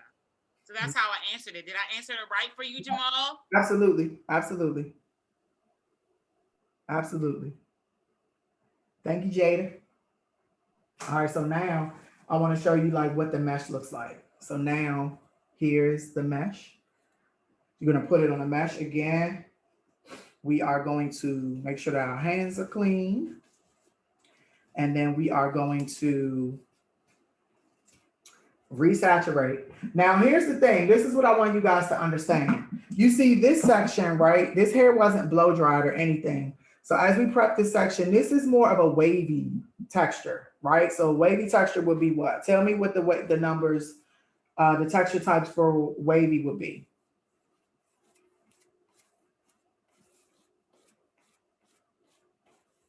Okay, 2 through 4.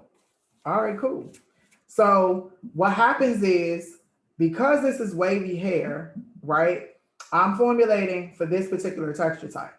Now, if this was someone that had coiled hair, how do you think the placement would differ? Like, what do you think I would do different? If this was someone that had tons and tons of textured hair, what would I do different?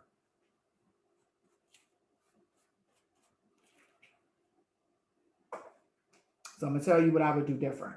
So if this is someone, let's say this is a texture type 7, right? And let's say that she's very, very dense. Absolutely. Who said deeper slice? Yes, Amanda. Yes, Amanda. High five, Amanda. Deeper slicing. You want deeper slicing and you want more stitching, because again, you don't want to lose these highlights. And the whole purpose of Curlyage is to customize it based on texture type. So you're going to literally take more slices. You'll take deeper slices. You'll take more stitching, because you want to be able to see that color. If you take these little baby lights and these little baby slices, you can't see them. You know, once you get to the bowl and rinse them out, they're gonna be lost, right? And we don't want that. So now this is going to be our last section here. We're going to take a little small slice, leave that here, and then we're going to put color on this top section. Push twice. And then we are going to fully saturate. Now, another thing is, think about, like, say for instance, you have a client that, you know, she wants curlyage, but she's like, I don't necessarily know if I want all that brightness, right? I don't necessarily know if I want to, I love the way that it looks, but I don't necessarily know if I want that.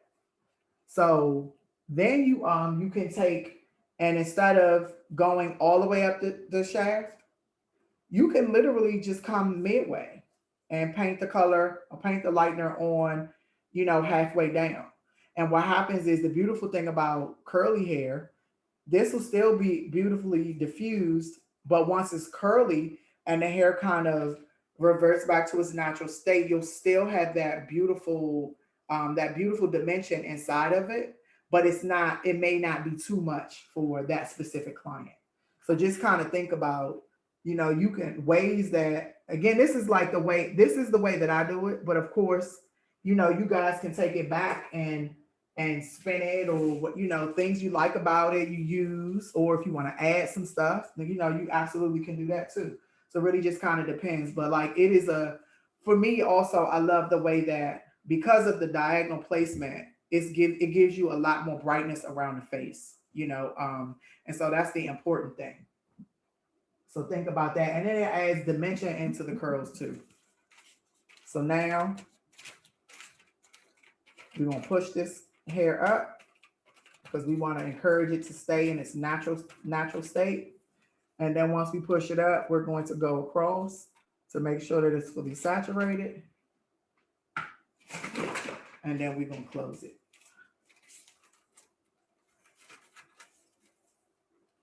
All right, so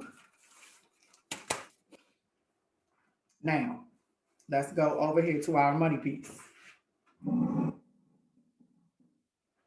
this down a little bit.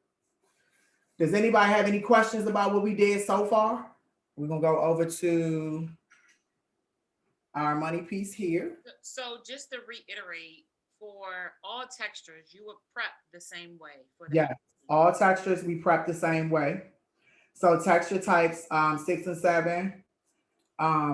Well, let's say texture type 7 and 8. So right, like let's say if they come in and they like a 7 and 8, but they don't necessarily wear their hair curly or in its natural state, then you can absolutely stretch it. But if they live in their curl, you want to color it while they're in their natural curl. Because what happens is you see what the hair is doing, you don't want to over manipulate it, and you are able to place the color where you need it. And then you can see if you need more, because you know that. So in this particular section, let me show you all this. So here we see that we have this hair that's left out in between each, but it's not a lot of hair. Now, see if it was the reverse, right? Then we would think about if that specific client is going for that brightness, she wants that va va boom, she wants to make a statement, and we know that we had way more hair out than in foils, then we know we would need to continue to add our slicing and our stitching because we need to balance it out. We want to see more brightness, but if, as you can see, it's not really a lot of hair that's left out. And that means that everything that's colored is going to pop. And that hair that's in between, that negative space that's in between is going to, that's what's going to create that beautiful dimension and that soft blend. I hope that makes sense. All right, so now we're working on this color pop. So what we are going to do is we are going to do diagonal forwards, right? In this color pop. So I am going to start, I'm going to start on the top.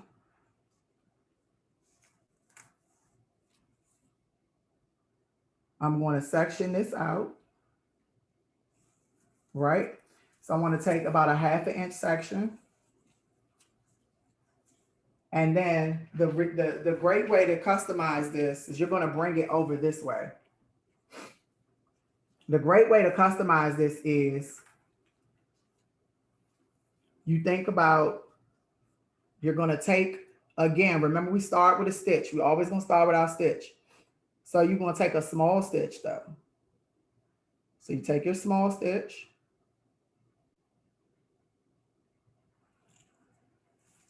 And this is, what are we going to do with our stitch? What do we do with our stitch when we started in the back?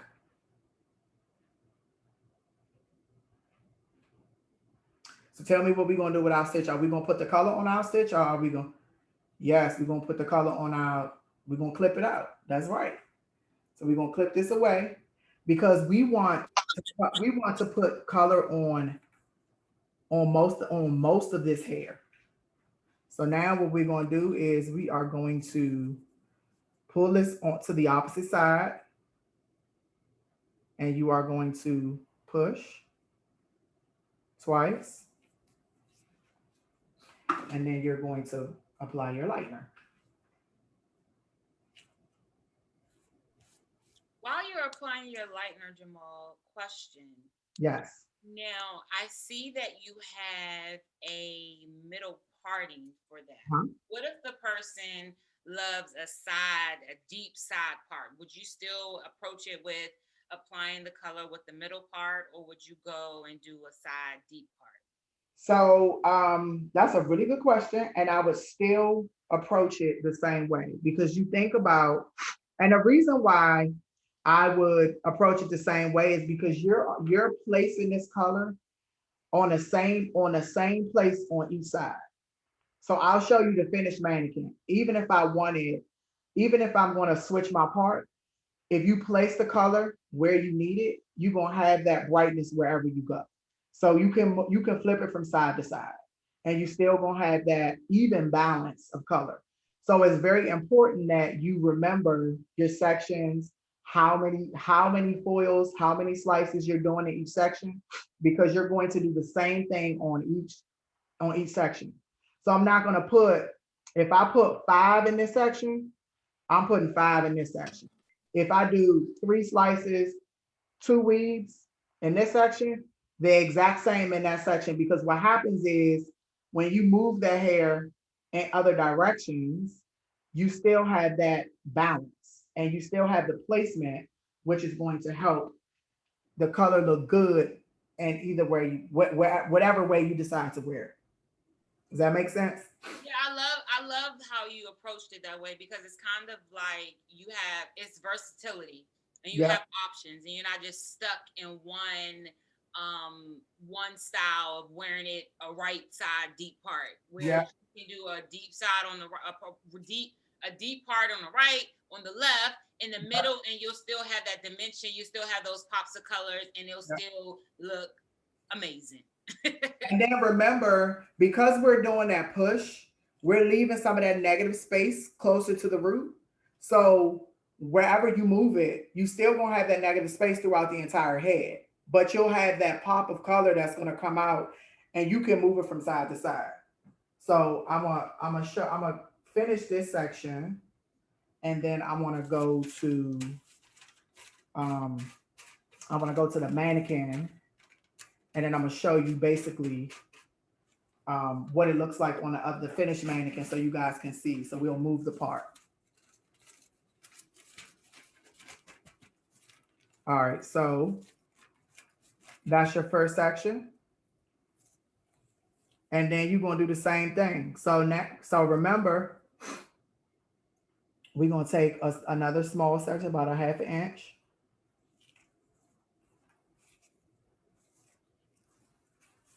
And now we're going to take a little teeny slice, and we're going to marry that teeny slice. Well, we're going to put that teeny slice with this leave out from the first section. And now we're going to do the same thing. And again, whatever is comfortable for you. So like, let me tell you something. Like, so I like to typically start in that money piece area, because we know everybody like a good money piece. But if you're not concerned about your money piece, you can start here. You can start over the ears and then work your way to your money piece and then go to your curl pop. Whatever is, remember, it's customizable. So whatever it is that you're trying to create, that's how you do it. But for me, typically, I like to start here in the money piece, and then I would move to my curl pop, because I know I want most of the brightness. All of the girls love a good money piece, and they want all of that hair in the front. They want to see it pop. So it's important to me to get this going and make sure that I get that real good brightness in that area before I move anywhere else.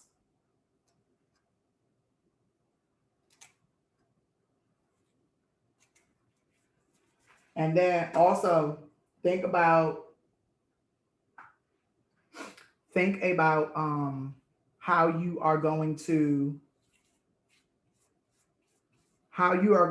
like tone. What's going to be your gloss, how you're going to gloss this hair. I'm gonna show you another way, a really cool way that you can gloss, um, a really cool way that you can gloss this after. So a lot of times I know we just pick up the bottle and gloss, because we're like, oh, I just want to get this done with or just over with. But it's a really cool way that you can actually gloss this hair and even add dimension or versatility in the glossing process. So we'll talk about that in a minute. So then you're going to put this section here on your foil. I'm gonna wipe my hands. And then I'm going to resaturate.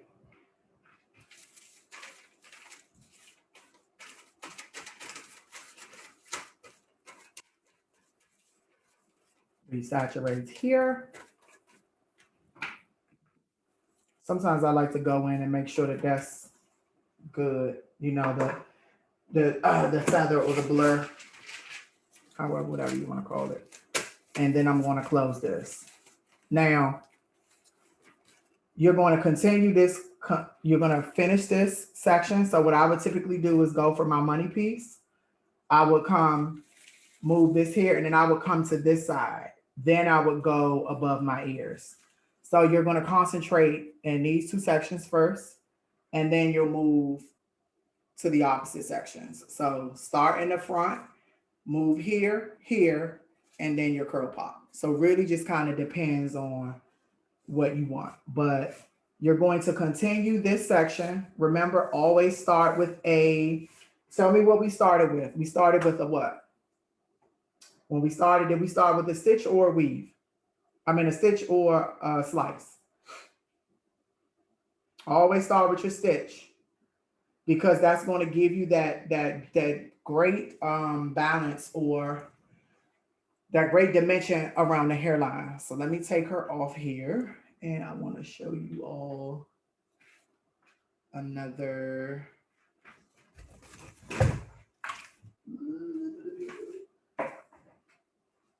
So now let's play around with her. So just so you guys can see the finish. All right. So remember, Jada said middle part, side part. So even if I took her here, so even if I took her to a deep side, you see she still has all of this beautiful dimension, and it's on both sides. So it's versatile. Middle part, fringe, even when you pull it back, you know, you still have that really, really smooth. It's very diffused. As you can see, the color is very diffused and soft. So if you decided to go back, and then if you pulled it in a ponytail, I'm gonna just turn her upside down so you guys can see the bottom. You see how the color blends really beautifully in the back? And then you have all of this, and this is where you can kind of tell where the curl pop is. You see, you have all of that brightness, like right around the ear. But you see how it's beautifully, it's nice and soft. So you can't really see where it starts and where it ends. So it's a seamless finish. And then I want to show you a trick of, on toning. So let's use her again.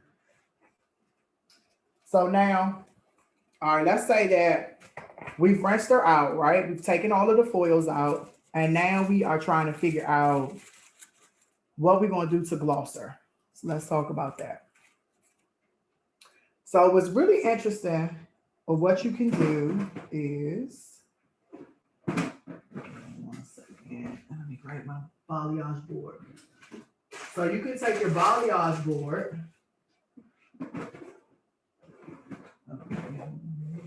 You can take your balayage board, basically, right? And, or you don't have to use a balayage board, but you can use your balayage board. But basically what you would do is place your foil on your balayage board, right? And you're going to hold the hair like this. And then you're literally going to take your Shades EQ gloss, and you're going to gloss this particular section, right? And then you are going to foil it. So let's say you have this beautiful, blonde, right? And she's like, oh, I like the blonde, but I want some pops of copper through it. Like, how do you gloss it so that you can have those pops of copper? So you would literally take your Shades EQ, you would apply it, and then you would just take your edge brush or regular brush and just do that, and you can sandwich it. And that's how you're going to add dimension inside of what you've already done. So you can take, you know, horizontals, verticals, depending on where you want to place it. But I thought that that was a really cool way to add dimension inside of what you've already completed, or what the tone, like if you have let's just say they come back for a gloss, right? And they're like a golden blonde. They're like, oh, I think I want to pop some copper through this. Then that's a really cool way to kind of do it without really disturbing or without just putting gloss over everything. So think about that too. Glossing packages. I have a glossing packet in my salon. So what happens is when the ladies come in and they've done their, I do two services for textured hair. So I do twisty lights and then I do curlyage. But basically, what happens is they'll come in and it's time for them to get gloss, right? So basically, what I would do is I have a gloss package. So you can buy 6 glosses together and then you can use them a la carte when you come back in for a service. So let's say you coming in for a wash and go and you know the tone is faded or you want to add a little bit more depth or shine to your curls, then that's when you would use your gloss. So it's a really cool way. And again, thinking about like texture girls, they're not really gonna get their hair lightened, but maybe 2 or 3 times a year. They're not gonna get it done, all the time. So you think about they might get their hair lightened. I would say most of my curlyage guests, they probably get their hair relightened or I reapply the curlyage maybe 3 times a year, if that.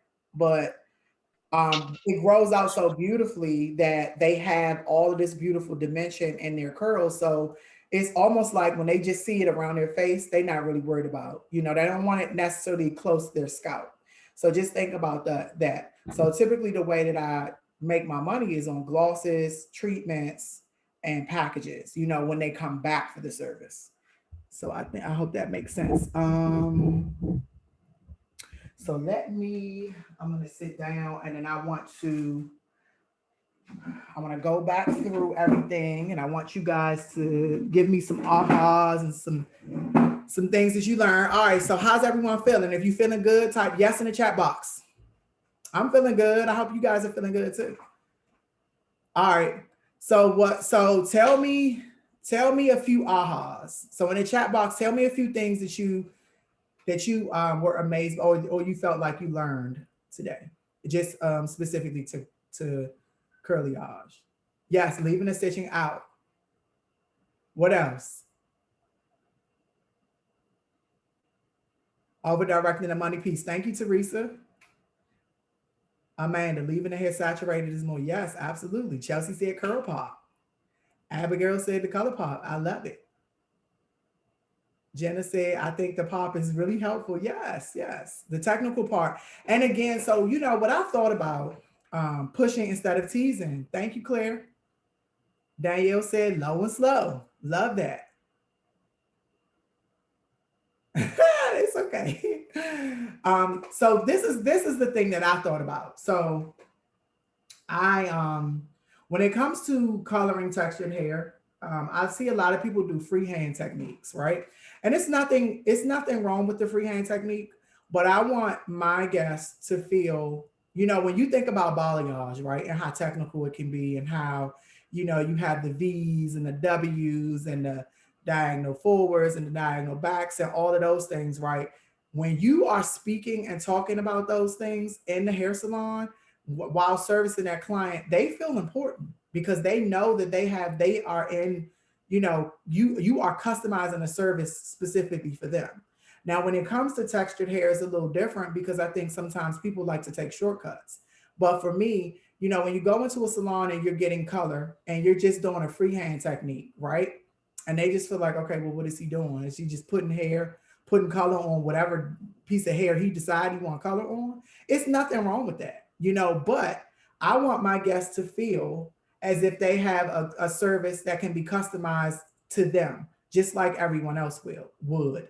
And I think a lot of times, like I said, we like the Mizani Aircut and Curlyage is something created specifically for them. So when they know that, it's been created for them, when you start to talk about them about these services that you have and you say, hey, this is something that was created specifically for curly hair, then they get excited because now they feel like they have their own services, and it's not, oh, I'm just going to balayage them and then you can wear it naturally curly or straight.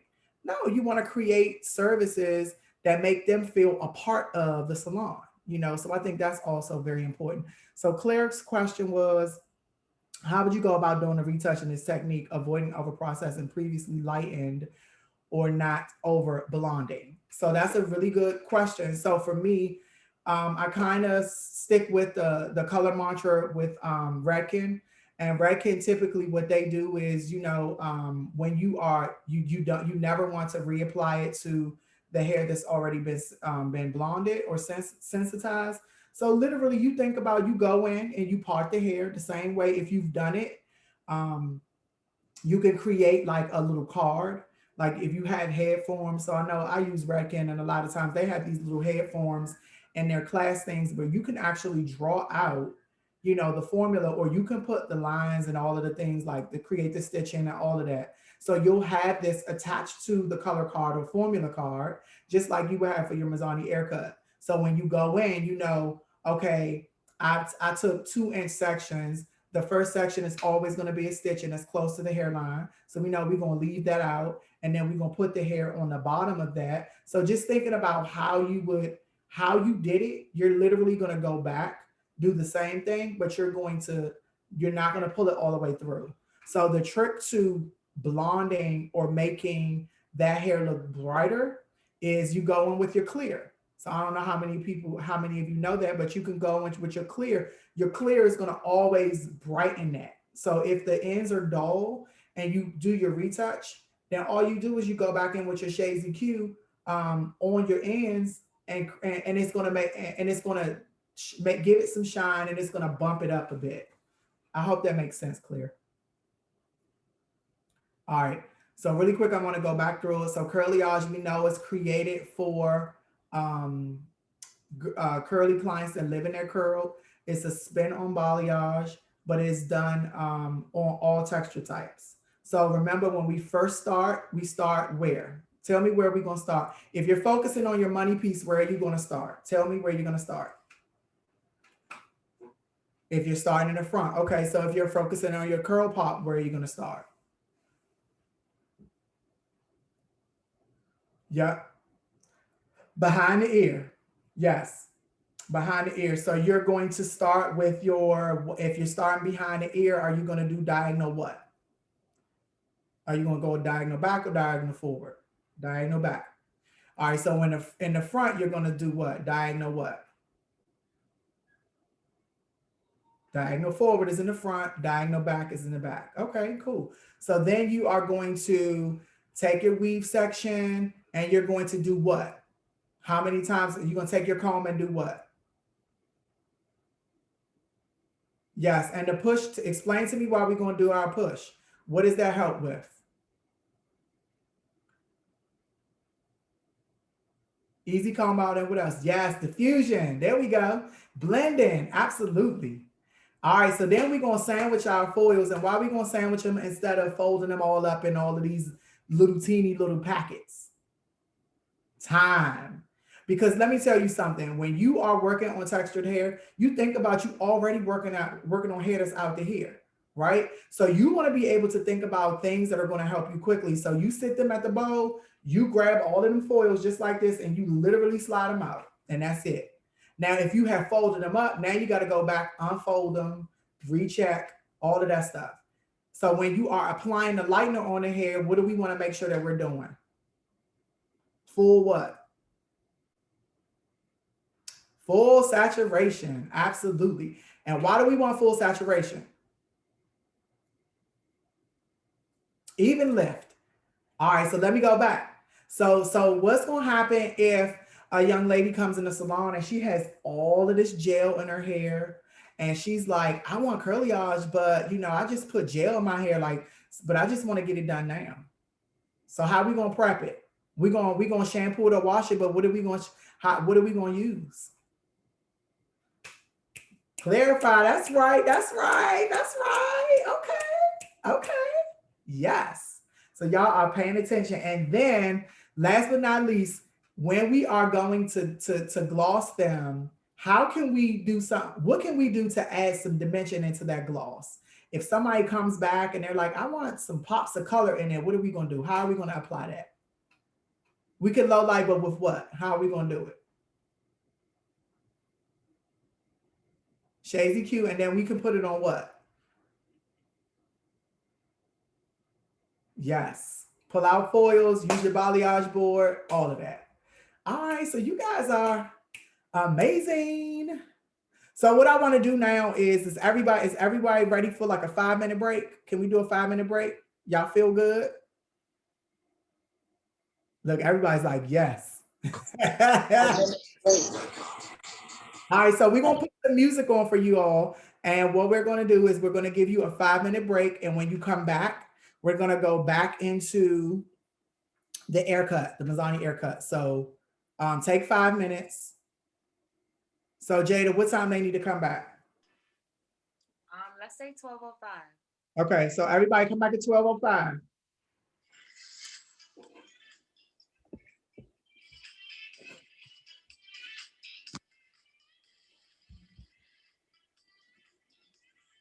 What's that, Jada? How you feeling, boo-boo?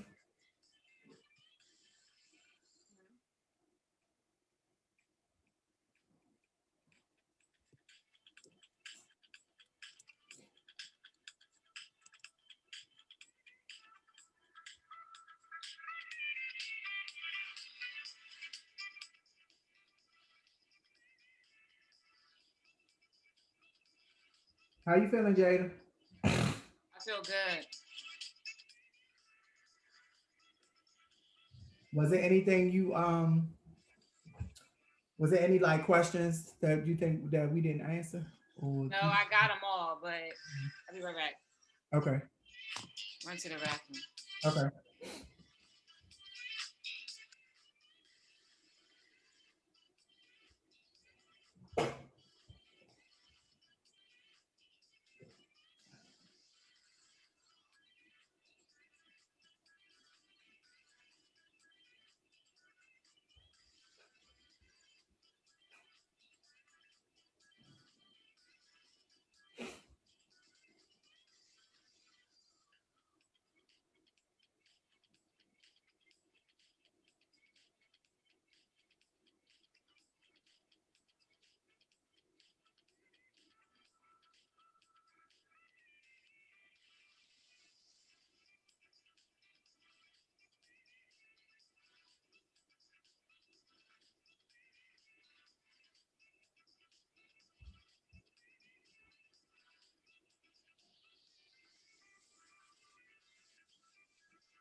Okay.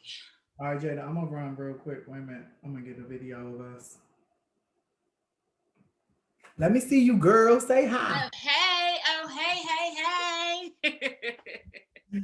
All right, I'm gonna use the bathroom real quick. Okay, no worries.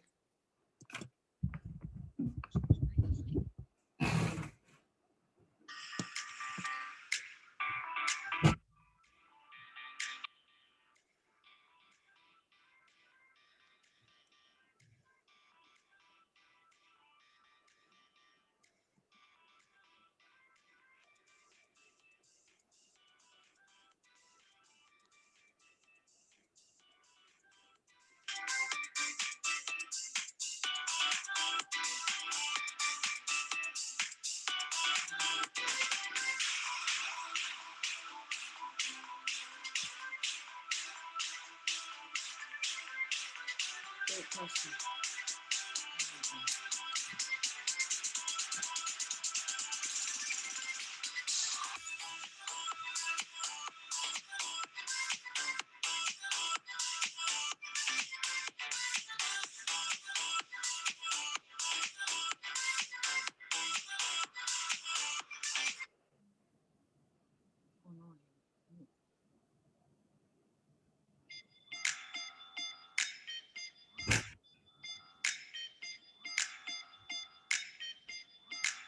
Let me tell you something.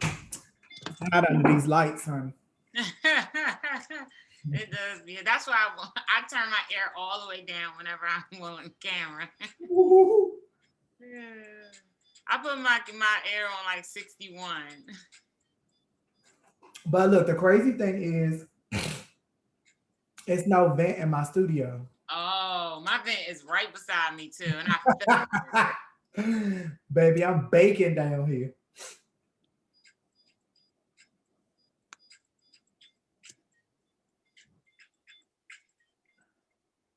Oh, it's a great question. You can start off when we get back in. Is would you do curlyage on relaxed transition to natural hair? Okay. I think that's something we can address. Okay. Yes, I actually would love to know that. We got you. I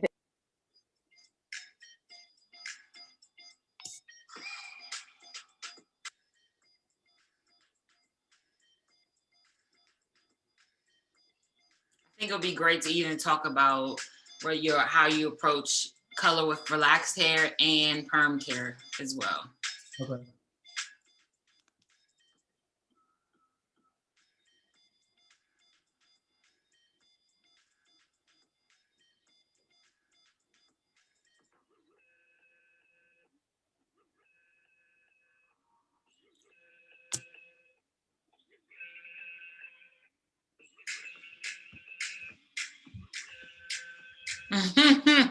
She said, yeah, I asked because I had some clients whose hair just fell right out.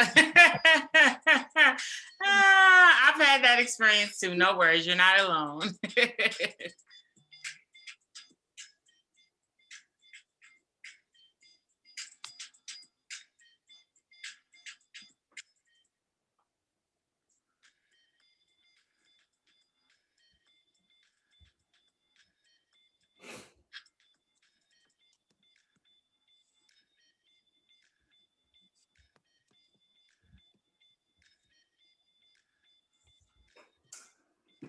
All right. That's time. All right, everyone. Let's get some music going, Jada. Here we go. Let's get us hype again.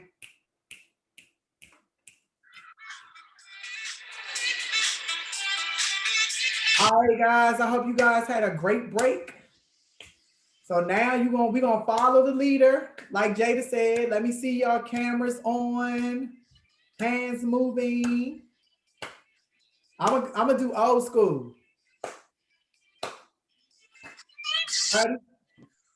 So I'm gonna go here, here, here, here, here, here. Then we're gonna do shoulders. 2, 3, 4, 5. 1, 2, 3, 4, 5. 1, 2, 3, 4, 5. 1, 2, 3, 4, 5. 1, 2, 1, 2. Snap, snap, snap, snap, snap, snap, snap. All right, y'all. Welcome back. Did everyone have a good break? Yes.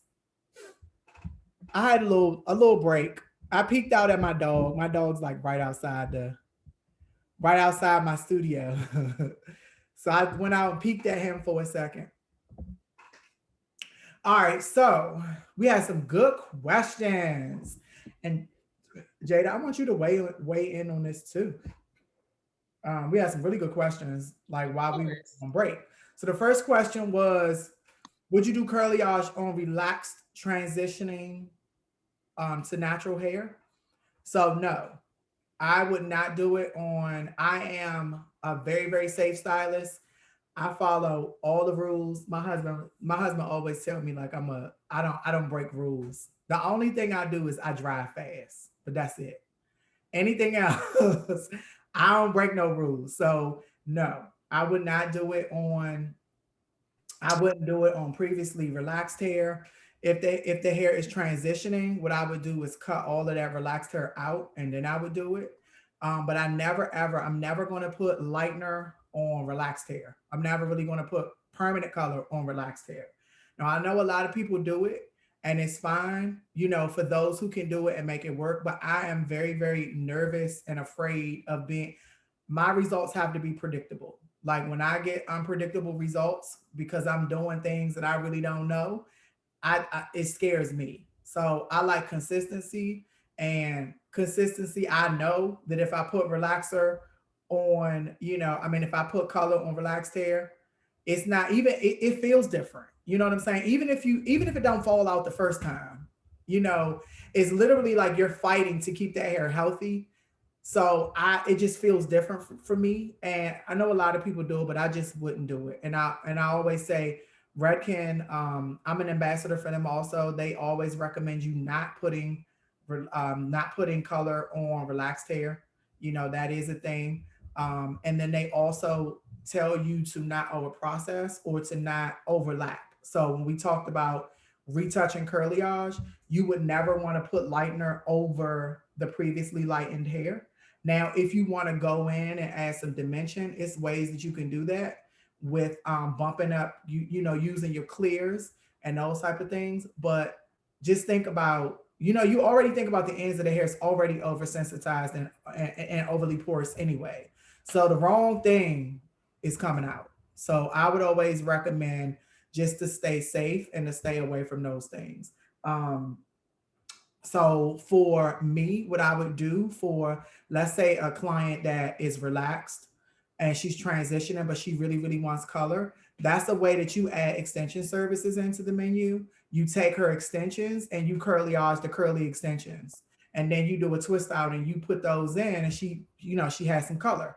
But at least you want to make sure that it's safe. And I feel like when you do things like that, the clients appreciate you because they know you're not just really about a dollar and you want to protect their hair. So that's the most important thing.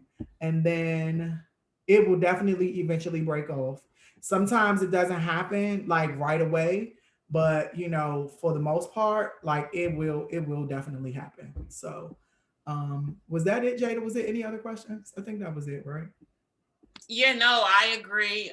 You answered it on point. I feel like the same way, and a lot of people are in the chat saying the same thing. Definitely mixing chemicals for me is a no. I don't do it just because I want to make sure the hair has integrity still, make sure that it doesn't have any shedding. And then two, a lot of people, a lot of us, we don't know what's going on internally in our clients bodies, what medications they're on. So having color relaxer and on medication, that's just a big no to me. It just doesn't work. So I don't do any color, high lift colors if you have any type of relaxer. And if you do have any, if you're transitioning, I always wait.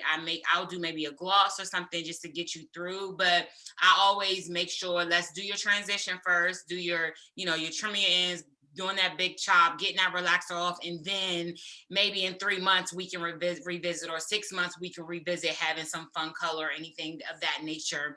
Then two, that allows me to understand and make sure you're gonna be a loyal client, or you really are into healthy hair, because it's easy for clients and guests to come in and say, oh, I want this, I want that, and you do it. Then they walking around saying Jada did your hair, and I'm like, no, I did not break it off like that. So I need to make sure, like, I'm doing consultations. I am making sure that you are a great candidate for color, period, even if you don't have relaxed hair, because I don't want you walking around, especially because Jamal does hair in my area too. So I don't want them going to Jamal saying Jada did the hair, and Jamal is like, what in the world did Jada just do? So it's a hard no. Same. Listen. And it's funny because all of the popular hairstylists in our area, we all kind of like are friends. We know each other. So it's like, I mess it up. They going to Jada, or they going to one of our other colleagues, and they going to talk trash. So I just, I prefer not to do those things. I'm always very safe with the way that I approach hairstyling. And I think and another thing is, when you think about, I'm a creature of habit. So when I find things that create consistency for me, that's what it is. That's my go-to. Like I'm not I like to be safe because I know that like my clients come to me because they want they want consistency.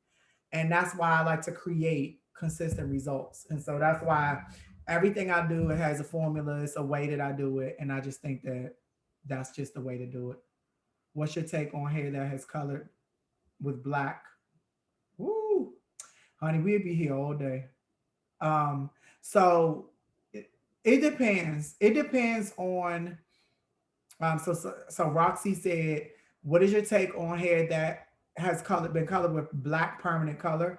Typically, I stay away from it. If it is something that I feel like their particular texture type can handle, and if they are maybe like short, then yes.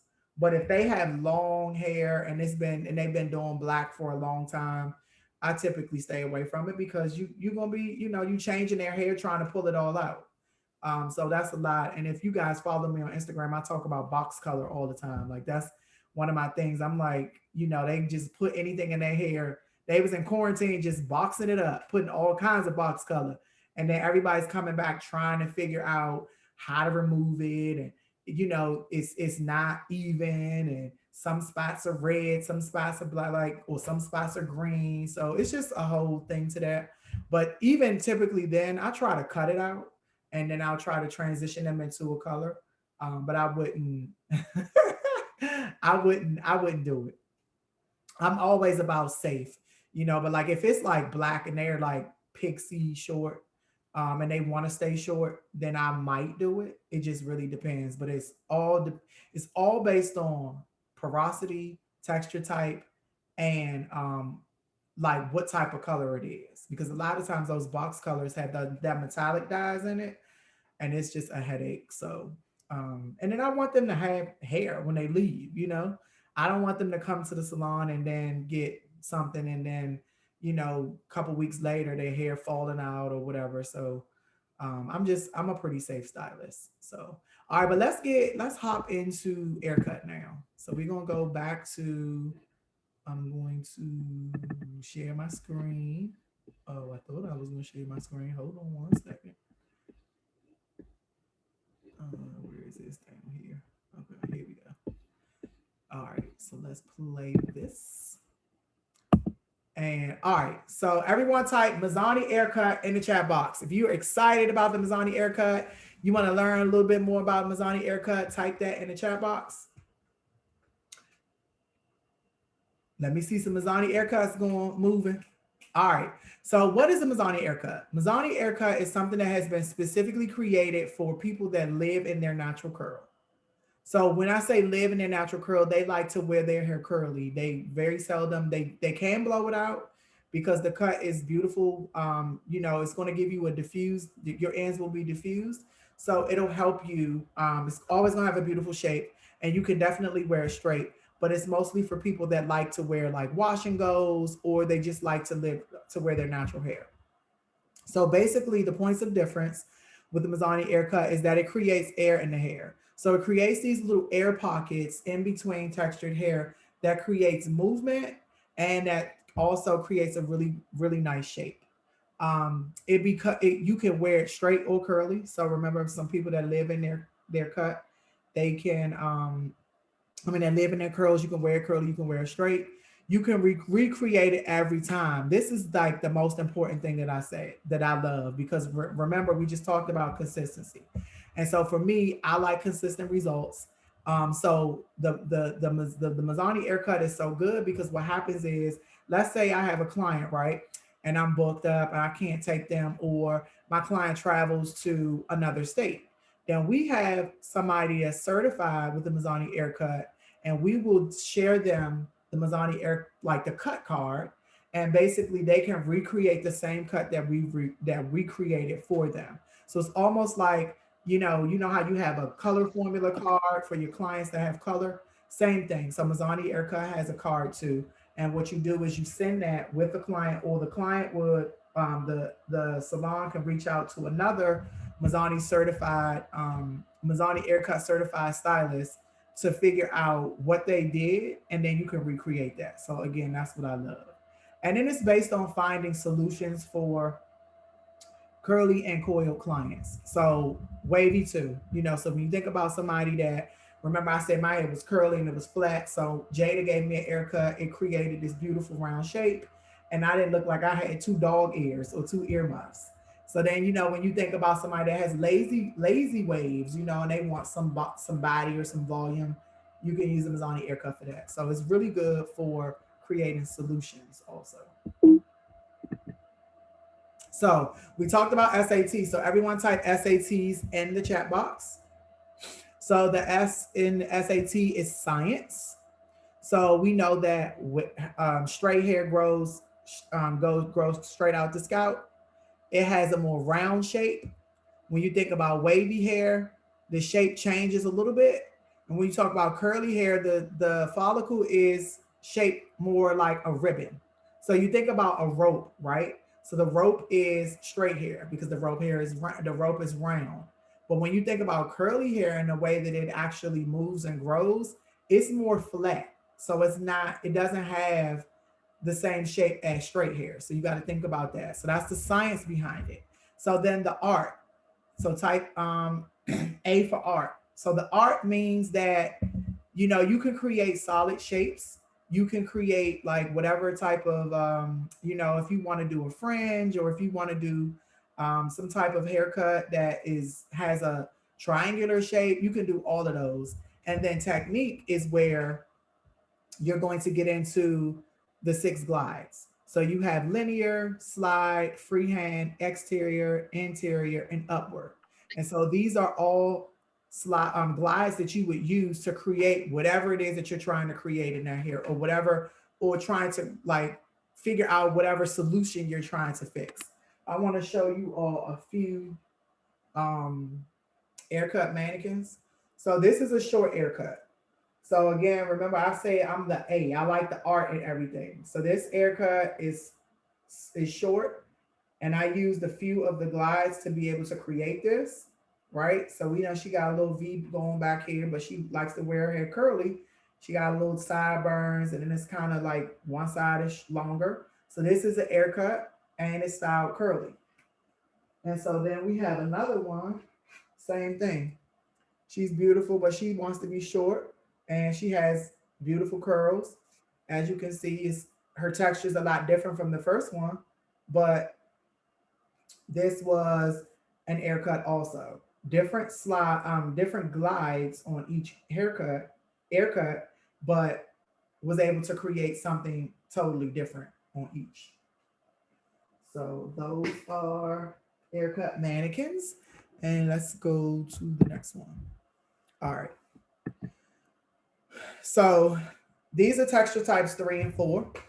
As you can see, beautiful shapes have been created on texture types 3 and 4. You have all of these solid shapes. You can do longer, pixie, you can create a fringe, kind of whatever it is.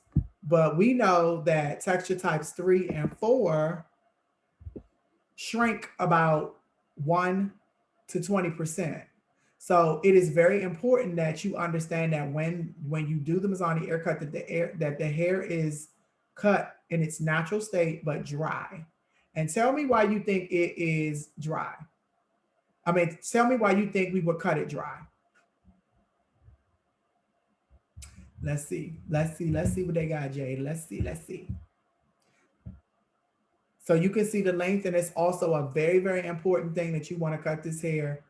Natural flow. All of those are good answers. Yes, there we go. Who is that? Cece. Cece says shrinkage. That's the most important part. So when you think about it, and that is the key to a lot of times that curly cuts don't come out the way that they should, because they cutting this hair curly, or they stretching it out. They cut it wet, or they stretch it, they blow dry it out. So when the hair is different when it's blow dried out, right? So you go in and you create this beautiful shape, and then when the hair is shampooed, it's like 50% shorter than what you thought it was. So understand that shrinkage plays an important part, and making sure that you cut the hair dry. So everyone type texture type 3 and 4 shrinks 1 to 20%. Type that in the chat box for me. All right.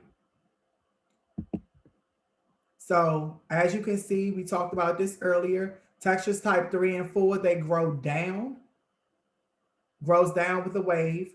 Flat crown grows triangular. So think about triangular. and then it shrinks from 1 to 20%. So everyone type flat crown and grows triangular too in the chat box.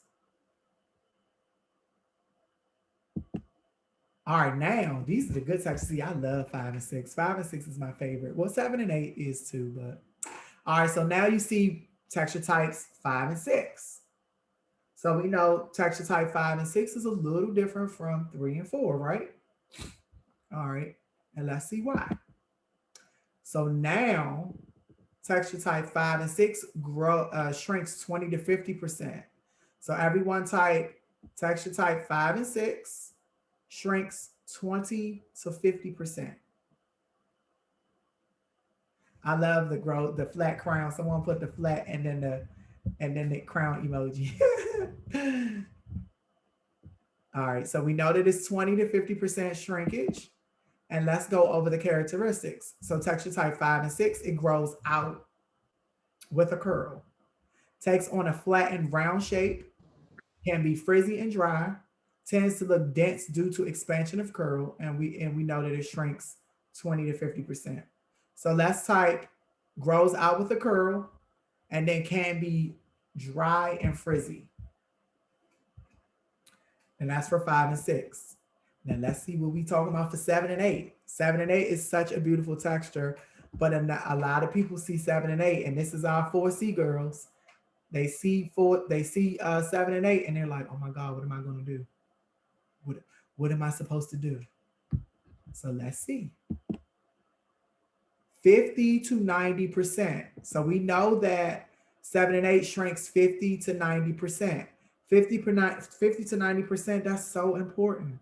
We need to know that because guess what? If you cut their hair short while it's already in its shrinkage or while it's already tightly coiled, we know that it's going to be different. And then if you think about if you stretch this out and cut it, you cut more than half of it, then they're going to lose a lot of their hair. So it's very important for you to understand where they live and to see their natural texture so that you can really create whatever it is that you're looking for. So let's talk about the way that it grows. So texture type 7 and 8 grows up with the spring, takes a full round shape, appears very dense due to coil expansion. That is very important. A lot of times it looks dense, but as soon as you wet it, it's so soft. Mixture of tight curls, coils, and deep zigzags, and shrinks from 50 to 90%. So everyone type 7 and 8, it grows up with the spring. And then it's a mixture of curls, coils, and deep zigzags. All right, so let's talk about density. So as we know, density plays a very, very important part in all things in styling, whether it's curlyage, whether it's styling, or whether it's the Mizani Aircut. So as you can see, to the left is thin, then you have medium, and then you have thick. Jada, can you remind me of how you do the ponytail test? I know it's, I'm sorry to put you on the spot, but I always, so if you take your hair, everyone, if you take your finger and grab your ponytail, right, and close it and then take it off. I know that you do that, but I can't remember like what's what. So I'm trying to spotlight myself so they can see, but I think you have to stop sharing the screen. But anywho, I don't know, can you see me? I can. They can see me. If you can see Jada, type yes. Okay. Yes, okay, cool. All right, so when you're determining, you take your ponytail and you grab the ponytail. So if your ponytail is inside your thumb and you're inside your first line of your thumb, that means you have a finer texture, okay? Thin, fine texture. Then if it's past the thumb, the line on your thumb, it's medium. And then if it's anything over that, it's thick. So that allows you to determine the density of the hair and understand how many strands of hair per square inch it grows out from the scalp. So let me see everybody do that. If you can do that with your own hair or your neighbor, I see some of you all with groups of people. Go ahead and figure out what your density is, or someone next to you, what their density of their hair is, and put it in the chat box. Let me know what you are. Let's see. I see medium. Somebody put very thin. Very thin. So as you can see, I have a mannequin here. I am taking her, I'm putting her all in one piece, and I am going in to see what she is. And as you can see, I have put my finger around it, and then I'm going to slide it out, and then you can see she's very thin too. So you can definitely see where my thumb is, where my pointer finger is, and where my thumb is, and that allows you to identify it. That's good, Jada. Thank you. I love that. Thank you. I couldn't remember. I knew it was inside and then outside, but I couldn't exactly remember. So thank you for helping me. All right, so let's see what's next. All right, so Jada's gonna help me with this too. But facial shapes are very important, and when you think about facial shapes, this is going to help you really understand like what the solution is, right? So it's not only just really about creating whatever type of shape or resolving the solution in the haircut or trying to make it whatever you need it. You also want to make sure that you're taking facial shapes into account. So the first one is heart, right? So the first, everyone type heart. That's the first facial shape that you see to the left. So what do we know about a heart-shaped face? How do you think what are some of the things that we can do to make the facial shape or to create a solid shape on someone that has a heart-shaped face? Small at the bottom, big on the top. Okay. What else? Pointed at the bottom. Okay. So a heart face we know is a middle side part, and we want to make it fuller at the bottom. So absolutely right. Yep. Someone say round volume around the jawline. Absolutely. Great answers, Amanda and Claire and Devin. Great job. So now we think about long. So what do we know about long? So number 2 in the middle is long.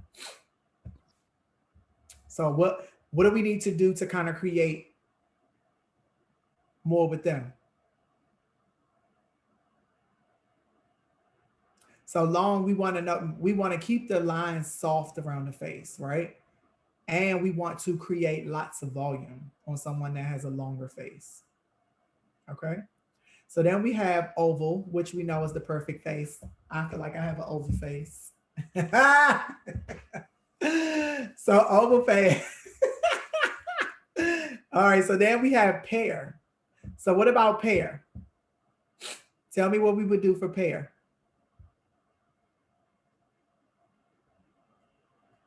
So pear, we would do a center part or off center part, longer length, and softer diffuse line under the chin. Yes, elongate. Absolutely. All right, then we have square. What would we do for square?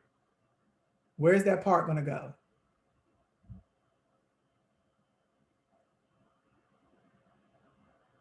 We're going to do a side part for square. And then circle, yes, side part. So circle is the last one, and we're going to do a side part. We're going to do solid shapes, and we're going to do volume also under the chin. So we're basically trying to create the illusion of the perfect shape. So everyone typed, the first one was heart. So the next one was what? What was the next one? Type the next one in the chat box. The middle one. Long, absolutely. So then what's the next one after long? Oval, absolutely. So after oval, what do we have? Pear. Okay. And what's next to pear?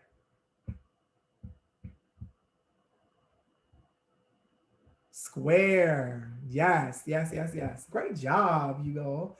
And then the last but not least is what? Round or circle. Absolutely. All right, cool. I thought I was going to need your help, Jada, but You know, you made me proud with that. You did it, and you had all the right information, and it's just so amazing. I love the shapes because Yeah. it allows you to make sure that the guest or your client leaves with a good outcome. I remember I had a guest that came in, and she said every time she went to get a haircut, she didn't like it because it was just so boxy to her. But I think what happened was the stylist didn't take into consideration of what her face shape was, and they were just cutting based on a hairstyle that she wanted. But I had to break it down to her, hey, because of your face shape, this is not a recommended hairstyle for you. We can do it, but you're going to keep getting that box look that you don't like because of it. So we kind of went in a different direction. So understanding this really does help you when it comes to hair cutting. I love that. Thank you, Jada. All right. So as you can see, this is an Aircut, a Mizani Aircut that was created by our global artistic director, Tippy Shorter. Um, and you can look at the curls and see that it's beautiful, beautiful job. Um, I also love the fact that you can create, all types of shapes with it too. And so when you're working with the Mizani Aircut, you're going to use zones, and you'll have 7 zones. And so zone 1 is going to be your frame, and your frame is typically where you're going to create and establish your length. So everyone type frame. Zone 1 is frame. So type 1 and frame in the chat box. And then 2 and 3 is your foundation. And that is kind of where you start to build your layering or the foundation of your cut. Also where your shape kind of is created. So 2 and 3 is foundation. Then we have 4 and 5, which is your support. So everyone type 4 and 5 is support.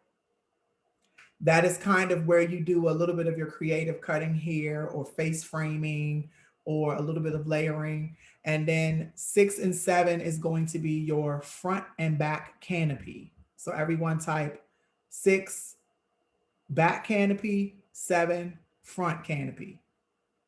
And your canopy is literally, when you think of a canopy, it extends over everything else.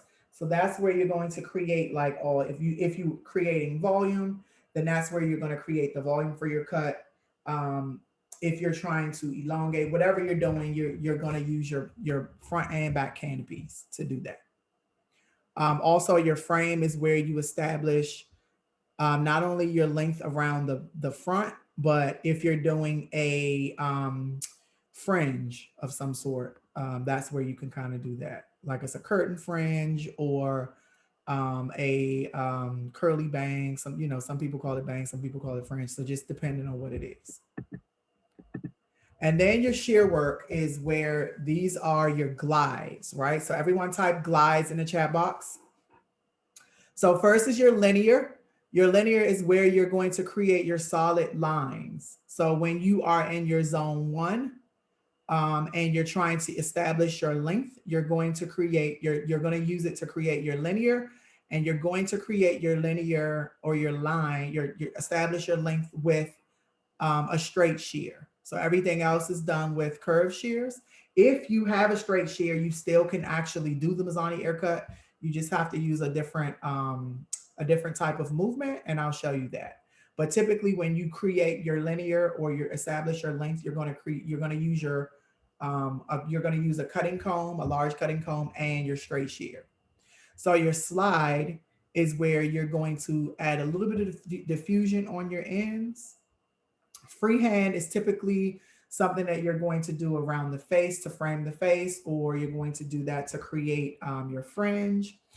Exterior is where you're going to diffuse, but you're going to have you're going to remove weight from the exterior of the cut.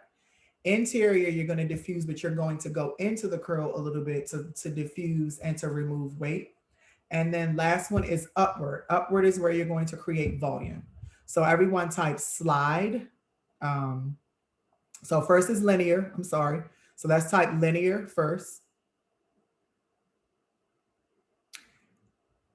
And then we're going to type slide, freehand, exterior, interior, and upward.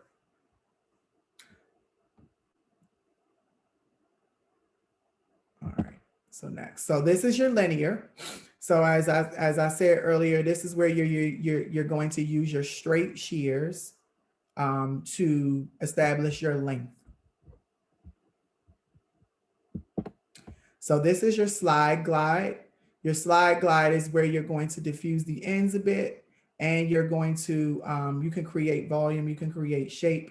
But again, remember that when the Mizani Aircut is blown out, you're going to get a lot of those diffused ends. So it's not going to look bulky or blunt. You know, a lot of times when you cut when you cut curly hair and you just cut it straight, you know, sometimes those ends are very like hard. And so this is a very diffused and soft ends to it. So your freehand is this when you're actually picking up each curl and cutting it, but using your guide, you're picking the curl up and you are cutting it freehanded. So freehanded, sometimes you're doing detailing around the face where you're creating your fringes, or you want to create some volume and movement just around the face. That's where you would use your freehand.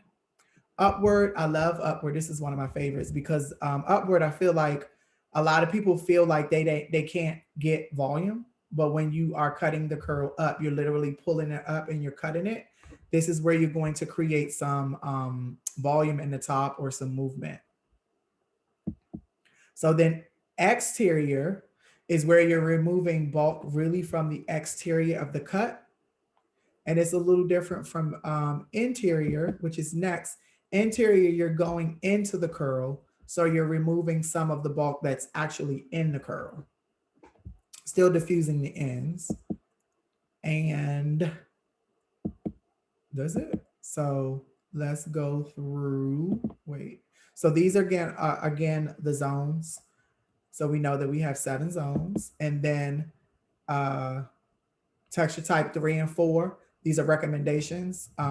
Exterior glide to reduce triangle. Upward glide to create lift. Texture types 4 and 5. 5 and 6. Interior glide to reduce volume. Upward glide to create lift. Texture types 7 and 8. Exterior glide to diffuse ends on dense hair. Upward glide to reduce weight on longer hair. And hold on one second. All right. So these are the frame. You can add freehand glide into the front, linear into the back. Foundation, exterior glide. Support is the glide slide. Canopy, you can alternate between interior and exterior. And the crown is upward. So these are just some examples or recommendations of what you can do in each foundation. In each zone. And let's get into the demo. So let me stop sharing. And then we are going to get into the demo. All right, stop sharing. All right, so is everyone ready for the demo, for the Aircut demo? Say yes. If you're ready, say ready or say yes. I see some yeses with a lot of S's. That makes me excited. All right, so I have a swatch. I'm going to quickly do, I'm going to show you on this swatch of hair, literally how you're going to cut these. Hold on 1 second. All right.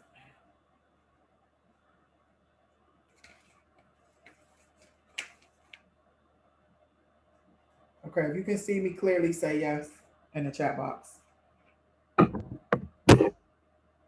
All right, cool. All right, so now we are going to do our linear. So when you're trying to establish your length, you are going to always try to pull your hair, pull your client, so your salon guest hair to the front, right? And that's how you're going to establish your length. So think about this being her shoulder. So I'm going to push this hair here, and I'm going to start establishing the length. Everything in front of the ear, you're going to push forward. And then when you get behind the ear, you're going to push that back. So now I'm going to take my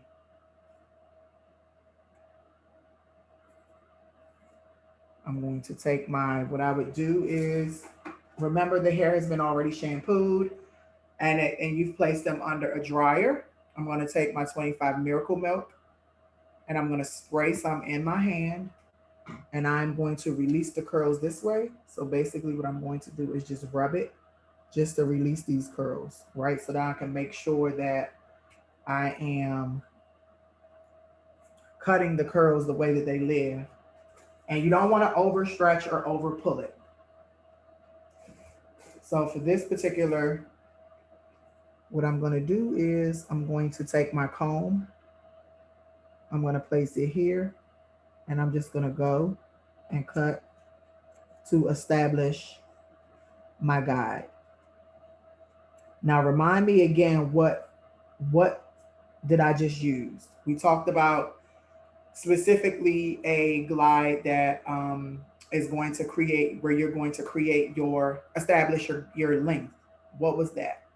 Remember that glide was what? Linear.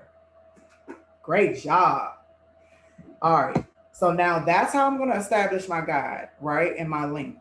And now what I'm going to do is now I'm going to pick up my curve shear because everything else I'm going to do my curve shear, right? So these are my curve shears and I am going to, now I'm going to do freehand, right? So when I do freehand, I'm going to pinch it and I'm going to pull it. So you pinch it and pull it to your heart. So your pointer is directed to your heart. And then you are going to take your shear and you are going to cut. Now, because these are slanted, they're going to create like it's almost like it's doing a scooping motion. But when you are using straight shears, you have to make that scooping motion. So let me show you how you would do it. So you're going to take this and you're going to create this scooping motion. And that's how you would do it, right? So that is, what was that? Remind me what that was. Type it in the chat. No, we said, yes, freehand. There we go. Freehand. Great job. All right, so now if I'm going to do upward, I am going to, let me lower this so when I pull it up, you can see it. So if I do upward, I'm pinching it again the same way, right? But then I'm going to pull it up and I'm going to cut this way. And upward is going to do what? Tell me what I told you upward would do. It's created for one thing specifically. It's going to give you lots of what? Think about, yes. Thank you, Amanda. It's going to give you lots of volume. All right, so now, interior. So interior, you're going to, you are going to find your guide, right? So I'm going to show you a haircut. We're going to do a half of a haircut. But you're going to find your guide and you're going to bring it out 45 degrees, right? Let me pull this up a little bit more. You're going to find your guide. So knuckle to your guide, find it, pull it out 45 degree, and you are going to cut close to your finger. So you're going to like cut that way, closer to your finger. That is exterior. So remind me, type in the chat exterior. So the difference between exterior and interior is that when you do interior, you're actually going more into the curl.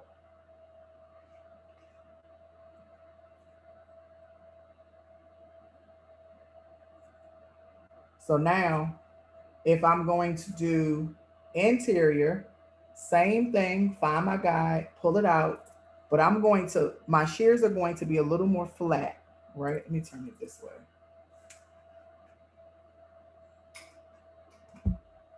So my shears are going to be a little bit more flat, right? Because I'm going in the curl. So I'm going to go here. And then I'm going to swoop. And then I'm going to cut. So exterior, you're going to kind of create, you're removing more of the bulk and the volume around.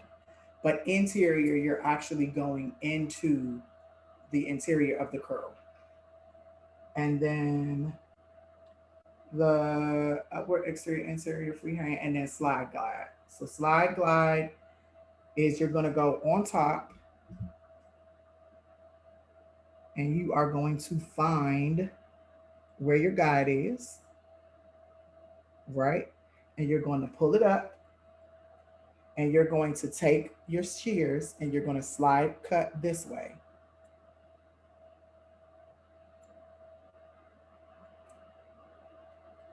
And then you're going to release it. You pull down and any hairs is what you have left.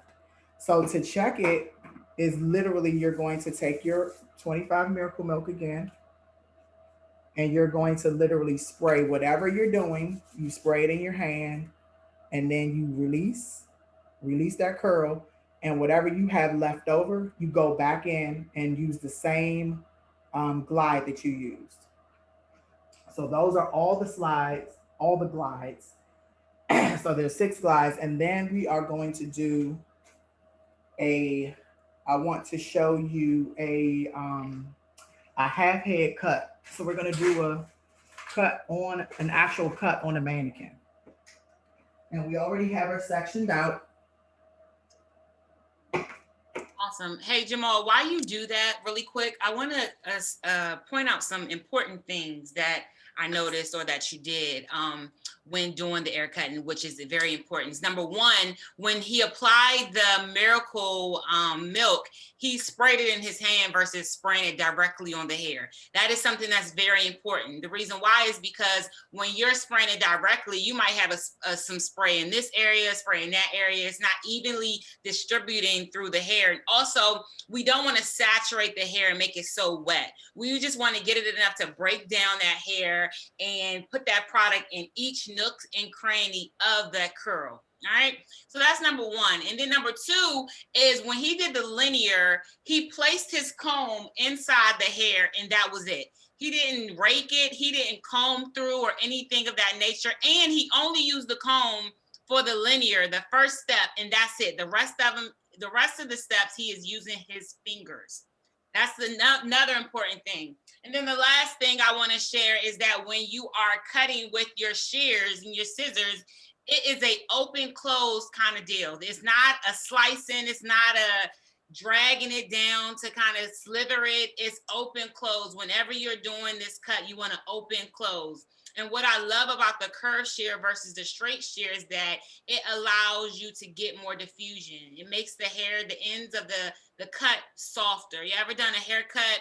And it could have been just any haircut, and it was just so blunt and bold, you know, like choppy looking, like, oh my gosh, I didn't mean to butcher her hair like that. Whereas this curve shear helps diffuse those ends so that you can have a soft haircut. So those are just a few things I wanted to point out that I saw, and I thought was a great tip when I was learning how to do this as well. Thank you, Jada Waiter. All right, so now tell me what we're going to do to start this cut. Where are we going? What is our first thing? What are we going to do? So when we sit our client down, she's already been shampooed and dried naturally. And so what is the first step? What is the first thing that we're going to do to her? I sprayed the Miracle Milk in my hand and applied it just to loosen that curl up. Remember, we don't want to really saturate it. We want to make sure that it is free from tangles and that it's in its natural state, but not soaking wet.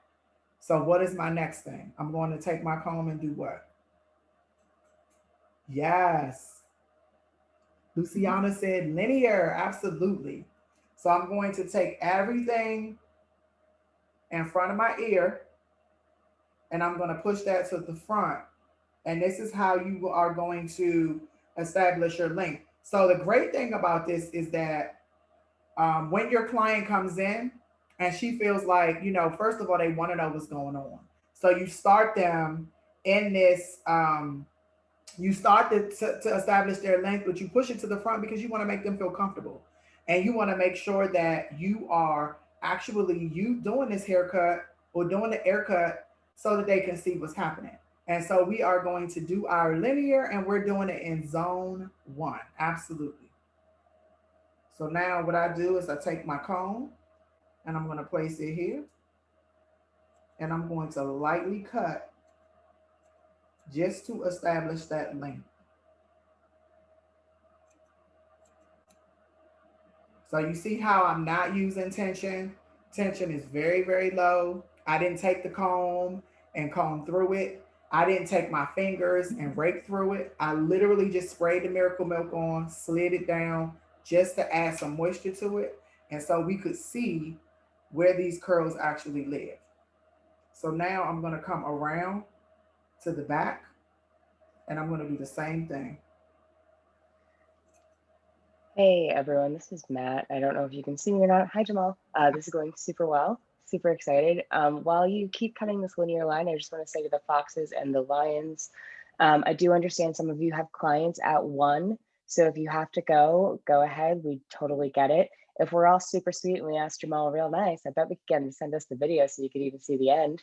So it would be really, really nice about it. But if you do have to go, please do so quietly. Make sure you say your thanks before you leave. And for those of you that can stay, I highly encourage it because I think you're all getting as much information out of this as I am. So thank you everyone for being here and, just be as respectful as you can as you exit the chat. Thank you. All right. So now you can see, I want you guys to, so basically you can look at the shape now, right? So look at this side where I've created the linear versus the other side. So as you can see, it's a little bit more of a shape that's coming in.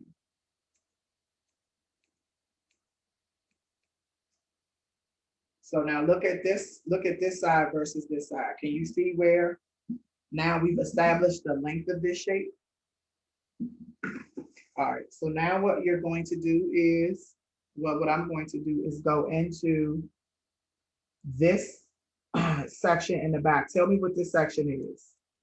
This zone, I'm sorry. Tell me what this zone is.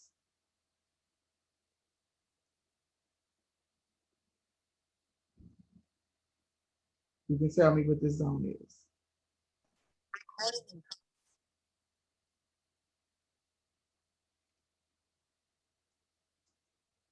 Can anyone tell me? Remember, we working in zones, right? So the first zone was our, that our first zone was our frame. So now what zone is this? So it is our, yes, somebody said 2 and 3, and it is our, we calling that our foundation. Remember? So remember the first is the linear, the first is the frame, and then we're moving into our foundation. So now what I'm going to do is here, I'm going to do my exterior. So I'm going to find my guide here, pull it out 45 degrees, and I'm going to take my comb, my shear, and I'm opening and closing, just like Jada said. This is going to start to create your shape.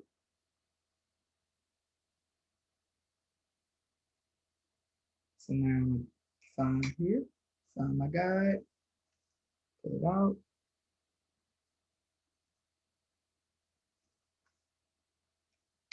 Find my guide, pull it out.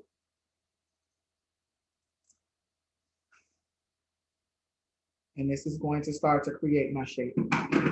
So now what I'm gonna do is I'm gonna go back just a little bit more Miracle Milk because I want to check this. I want to make sure that this is a good length.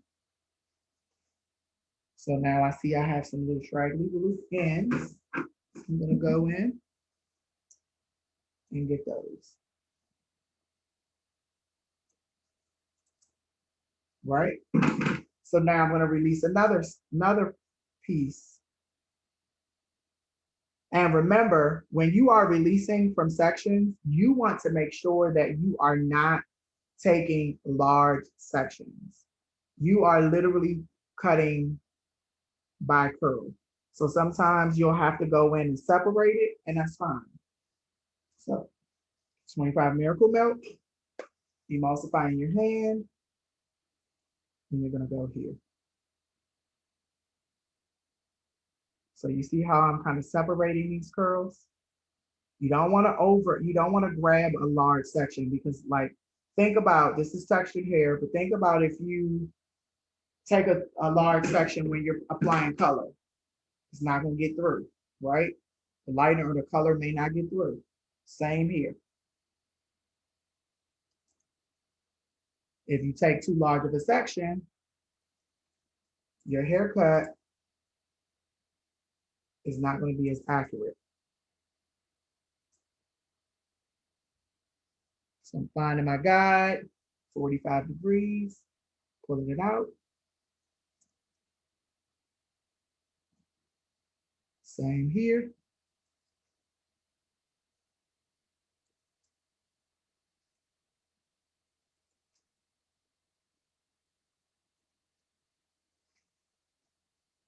So now I'm going to pull this down again to make sure that I have a really, really good accurate cut. I see some little hairs. I want to take those out. All right, so now I'm going to complete this section. Well, no, we have about 2 more sections, and then we're going to move on to our support. 25 Miracle Milk, emulsify. And you're going to literally just pull this hair. You don't want to pull too much. And you see how I'm using very, very, very, a little bit of tension. So now I'm going to do interior. So same here, pulling it out, but I'm gonna flatten my shears a bit, and I'm gonna come inside the curl. And tell me what if I do interior, what am I doing? How is that helping? I mean, what solution am I resolving? Who can tell me?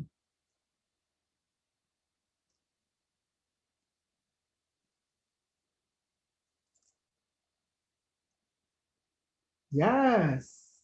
Softer ends and removing weight.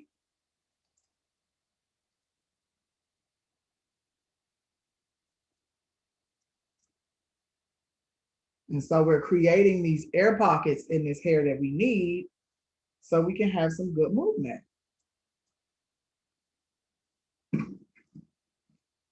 So now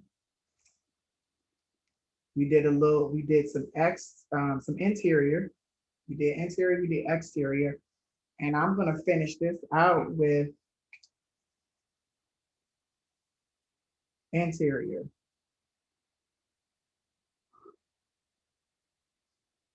All right, so remember we're gonna find out, looking for our guide, pulling it out.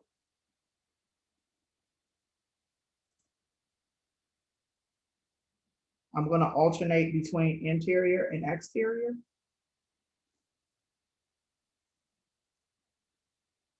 Well, exterior and interior, sorry.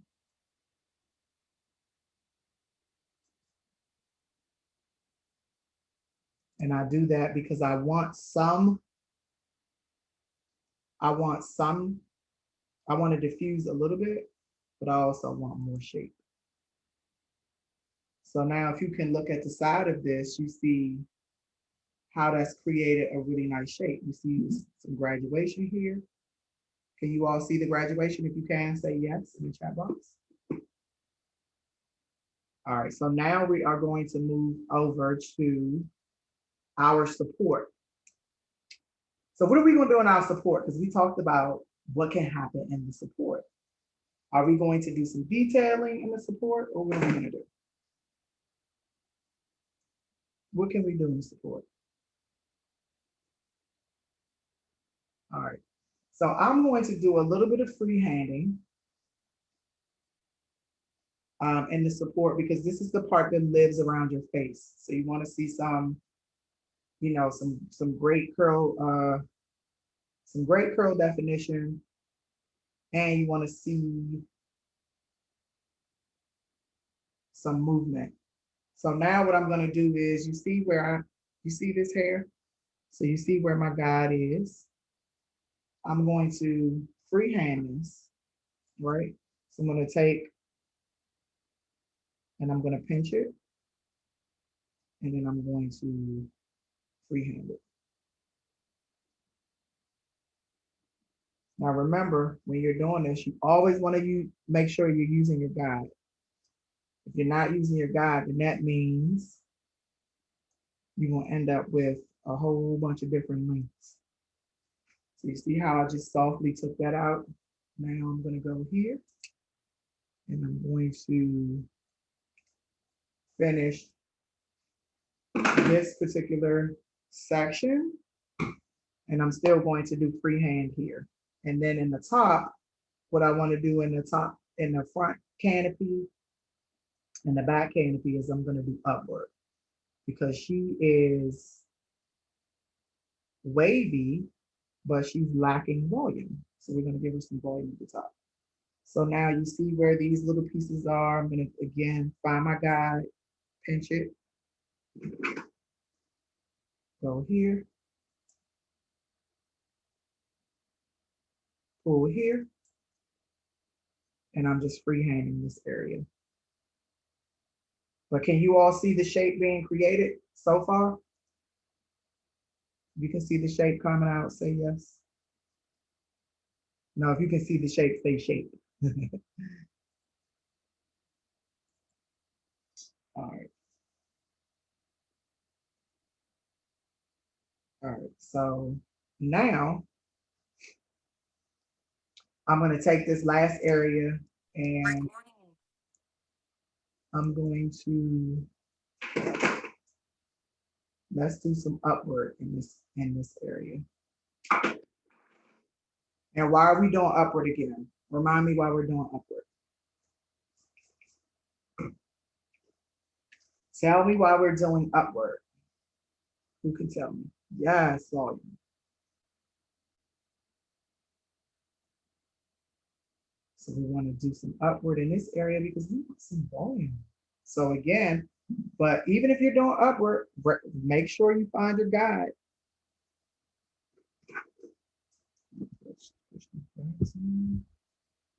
So here.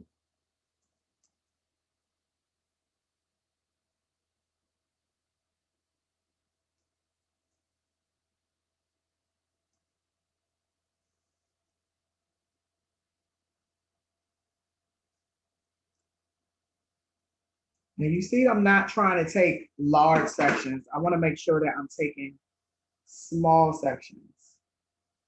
And to check, you remember just to smooth it back out, come back. And if you see what needs to happen, you do the same thing. But as you can see, it's giving this cut some volume. So let's go this way. You see how it's creating that volume here? Now remind me what zone we're in again. What zone are we in? Who can tell me?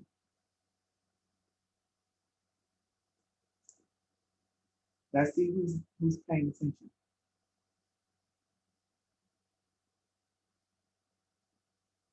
We're in what is the name of the zone? That was right, 6 and 7. But what it was two names. Who can remind me?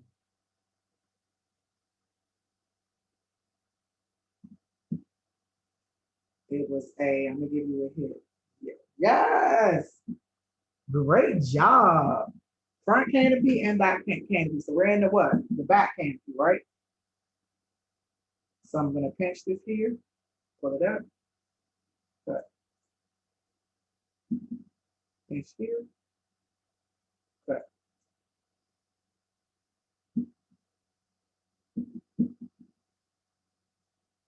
Pinch and then cut. So we're doing upward, right? And we know we're doing this because we want to create that volume. Now remember, it's all about what you are trying to create. So if you're trying to create volume, we know we want upward. If you're trying to diffuse ends, we know we may want to pick slide line or exterior, just depending on what it is that you want. All right, so let's finish this section off. And then we're going to move to the front.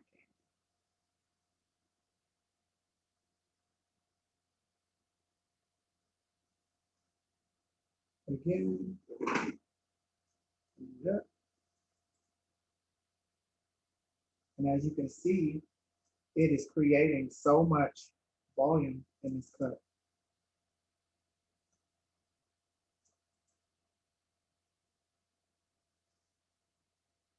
So let me show you, let me move it to the side. You see all of that volume that's being created. And then let's finish this last section in the last subsection in the back canopy zone.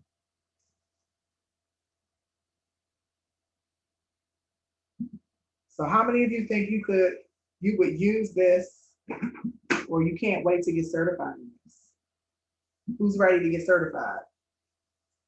Or who's ready to try an haircut on a client? Yeah, it's really cool. And my clients like absolutely love it. Because again, it's something when you pair the Aircut with the Curlyage. So look at, just so far, look at this side. So let's put this side away.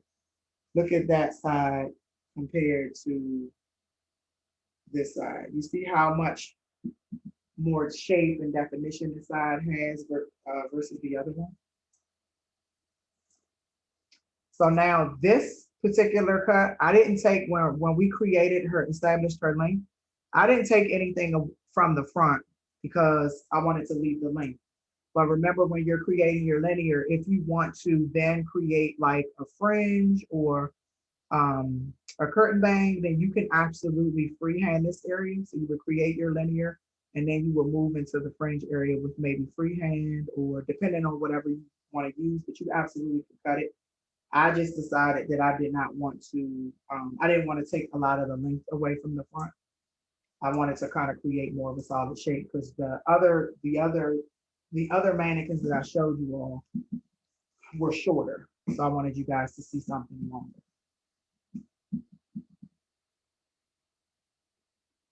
So now what I'm going to do on this particular side in that front canopy, this is falling into the support. I'm going to freehand this, and then I'm going to do upward as I move up.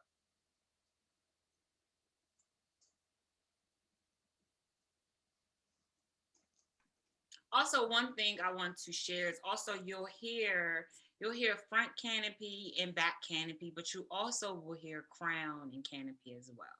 Okay, just so you all aren't confused or like I thought it was back or front. You'll hear both of them. All right, okay. All right, so now I'm going to move to upward here because I want to create some more volume here.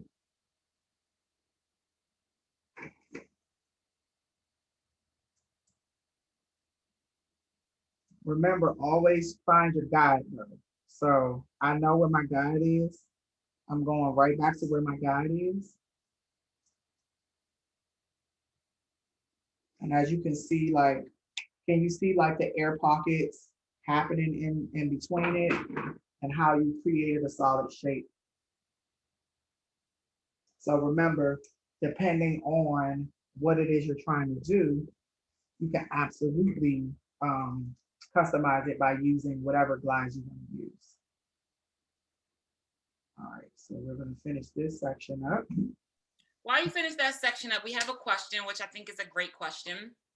It says, I feel like some curly hair clients, because of the trauma, are scared of layers, short layers, but want the volume. How do you explain to them basically what is necessary? And I get this question a lot. And so when doing a Mizani Aircut, when you're establishing your length, which is your linear, which is your section 1, I tend to always make sure I turn my guests in the mirror and I show them what we're establishing in length as to what I'll cut.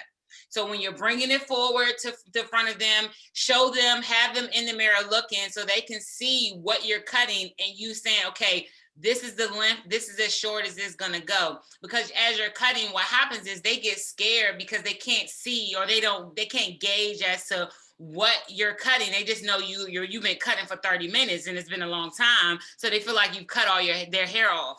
So showing them that will allow you to gain trust in them so that they can feel comfortable that when you do go in and have that volume and you can show the difference between volume and not volume, and having before and after pictures of what you've done. If you want to use mannequins, you have a best friend or a cousin or auntie that you can definitely use this Aircut and practice on, I would definitely do that and make sure you do befores and afters so they can see the difference. And that is going to gain their trust and allow you to go in and give that volume with those layers without them feeling scared or anything of that nature because of the trauma they had. So what I did was I finished my front or top candy, and then I'm going in just to kind of customize right in the front, just freehand, just to kind of create a little bit more definition and movement. And voila, she is ready. So as you can see, I want you guys to see the comparison to the side. So she started here, right? With this flat crown with really no shape, right? So that was this side. But as you can see, once we've done this Mizani Aircut on this side, it's giving her movement, it's giving her, more of a shape. And it's also kind of enhances and makes the curls look a lot better because of the shape. So you can kind of see now the difference between having no Mizani Aircut to having created some air and the Aircut. And you can see like the air. Let me see if I can put this piece of paper up so you can see. So can you kind of see the air in it?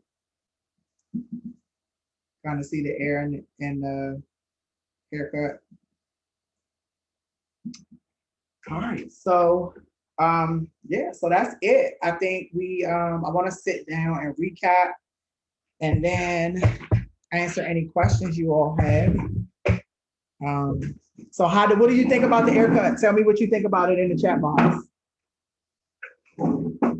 Does everyone feel like that's something you could use in a salon or that you can do that on a client? Yes. Love the shape. Good. I'm glad you guys enjoyed it. I'm glad you like it. All right. So tell me, let's go through, give me some of the zones. So that's how many zones are we working in when we're doing a Mizani Aircut? Tell me how many zones we have. 7. Absolutely. Thank you, Luciana. Thank you, Cece. Rowan, thank you. So we have 7 zones. So how many glides do we have?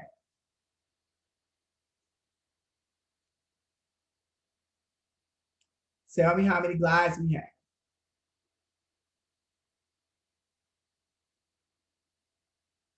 All right, so name some of the glides for me. Everyone name, what's the first What's the first glide to establish the length? Linear. Okay, so if you want to create volume, which glide are you going to do? Volume in the top. Okay. If you want to diffuse the ends, which one can you do? Well, you can do a few, but give me an example of what if you want to diffuse the ends, what can you do? What glide can you do? So freehand is good. You can definitely, but freehand is more specific. Yeah, so exterior, yeah. And then if I feel like I want to remove a bunch of weight, then where would I go? Because we have exterior, so where am I going to go if I want to remove some weight? Interior, absolutely. All right, so what am I going to use to detail? So if I want to create a really nice fringe, what am I going to use? Which glide am I going to use? Freehand, absolutely. And then we have one more that's going to help you diffuse. It's going to add some softer ends. Which one is that? Think about the one that we didn't name yet. There's one more. Yes, thank you, Marissa. Slide glide. All right. So who's the Mizani Aircut perfect for? Is it for all texture types? Should I do it on just straight hair? Who's it good for?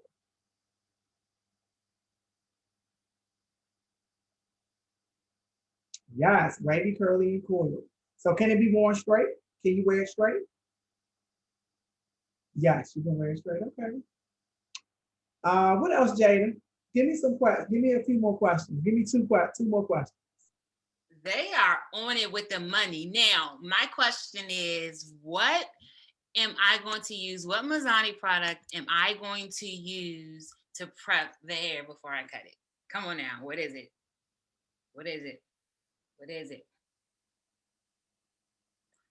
25 Miracle Milk. Yes, I love it. Now, my other question is, when am I going to use a comb? When am I going to use a comb? Linear only. You all are making my heart smile.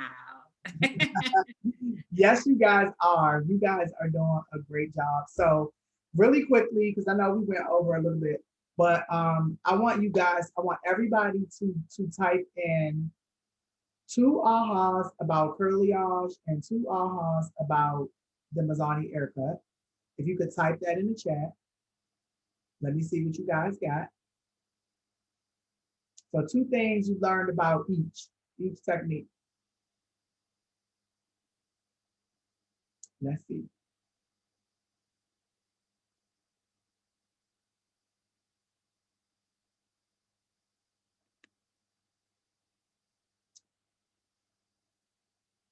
Let's see. Let's see. Curlyage new pattern. Saturation and stitch a slice. Color and leave out. Yes. How to prep for cut miracle milk. Absolutely. Remove weight from the interior. Shaping the cut, weaving and saturation. Air cut prep and sectioning. Leave out weave and miracle milk prep. Section for saturation. Absolutely. These are amazing. These are absolutely amazing. Now, what I want you to do is, before we go, type, yes, somebody, Scott said, haircut, low tension, absolutely. So now I want you to type 2 people in the chat that you think either could get a Mizani haircut or Curlyage. It could be a client, sister, mother, brother, uncle, grandma, whoever you think. Let's see. Mom. Okay. Clients, Elena. Cool. All right. So friends and clients, love that. All right. So if we don't have any other questions, actually, I want to make sure that if you have any questions, let us know. Type your 3 question marks in the chat box and we'll make sure that they're answered. But if not, I want to thank you all for hanging out with us. I'm sorry that I went over 22 minutes. Thanks for hanging with me. I'll make sure that I download the video and get it to you all so you can, so the rest of the your colleagues that had to leave could actually see the finished cut. And I'm Jamal Edmonds. Jada Jenkins is here with me. And thank you so much for hanging out with us on Monday. And please, if you start to do curlyage or if you start to do anything, if you become Mizani certified, make sure that you tag us in your work so that we can see what you're doing. I would love to see the finished products. And thank you again for hanging out with us. I'm so excited that you guys were able to learn some new things, and I had a great time hanging out with you guys, and you guys were amazing. So give yourself some love. Jada, you want to say something before we leave? I just want to say thank you all. Go out there, slay these haircuts, slay this curlyage, tag us because we want to see it. We want to engage. We want to encourage you. And that's about it. Call us, text us, email us. If you have any questions, DM us. If you have any questions, problems, or concerns. Thank you all. Enjoy the rest of your Monday.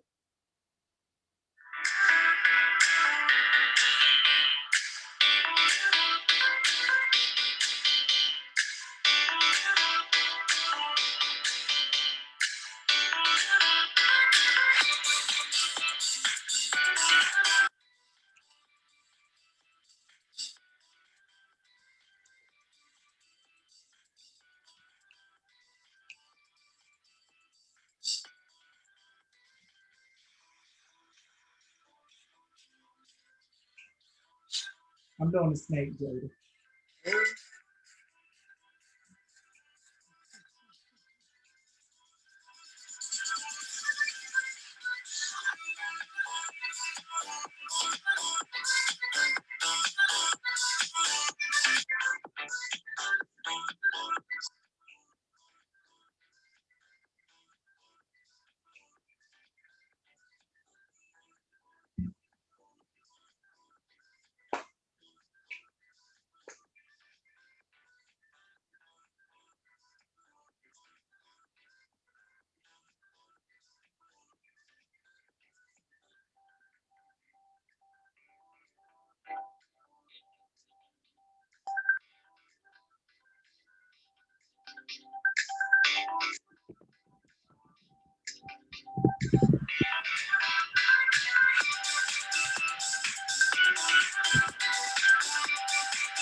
Alrighty.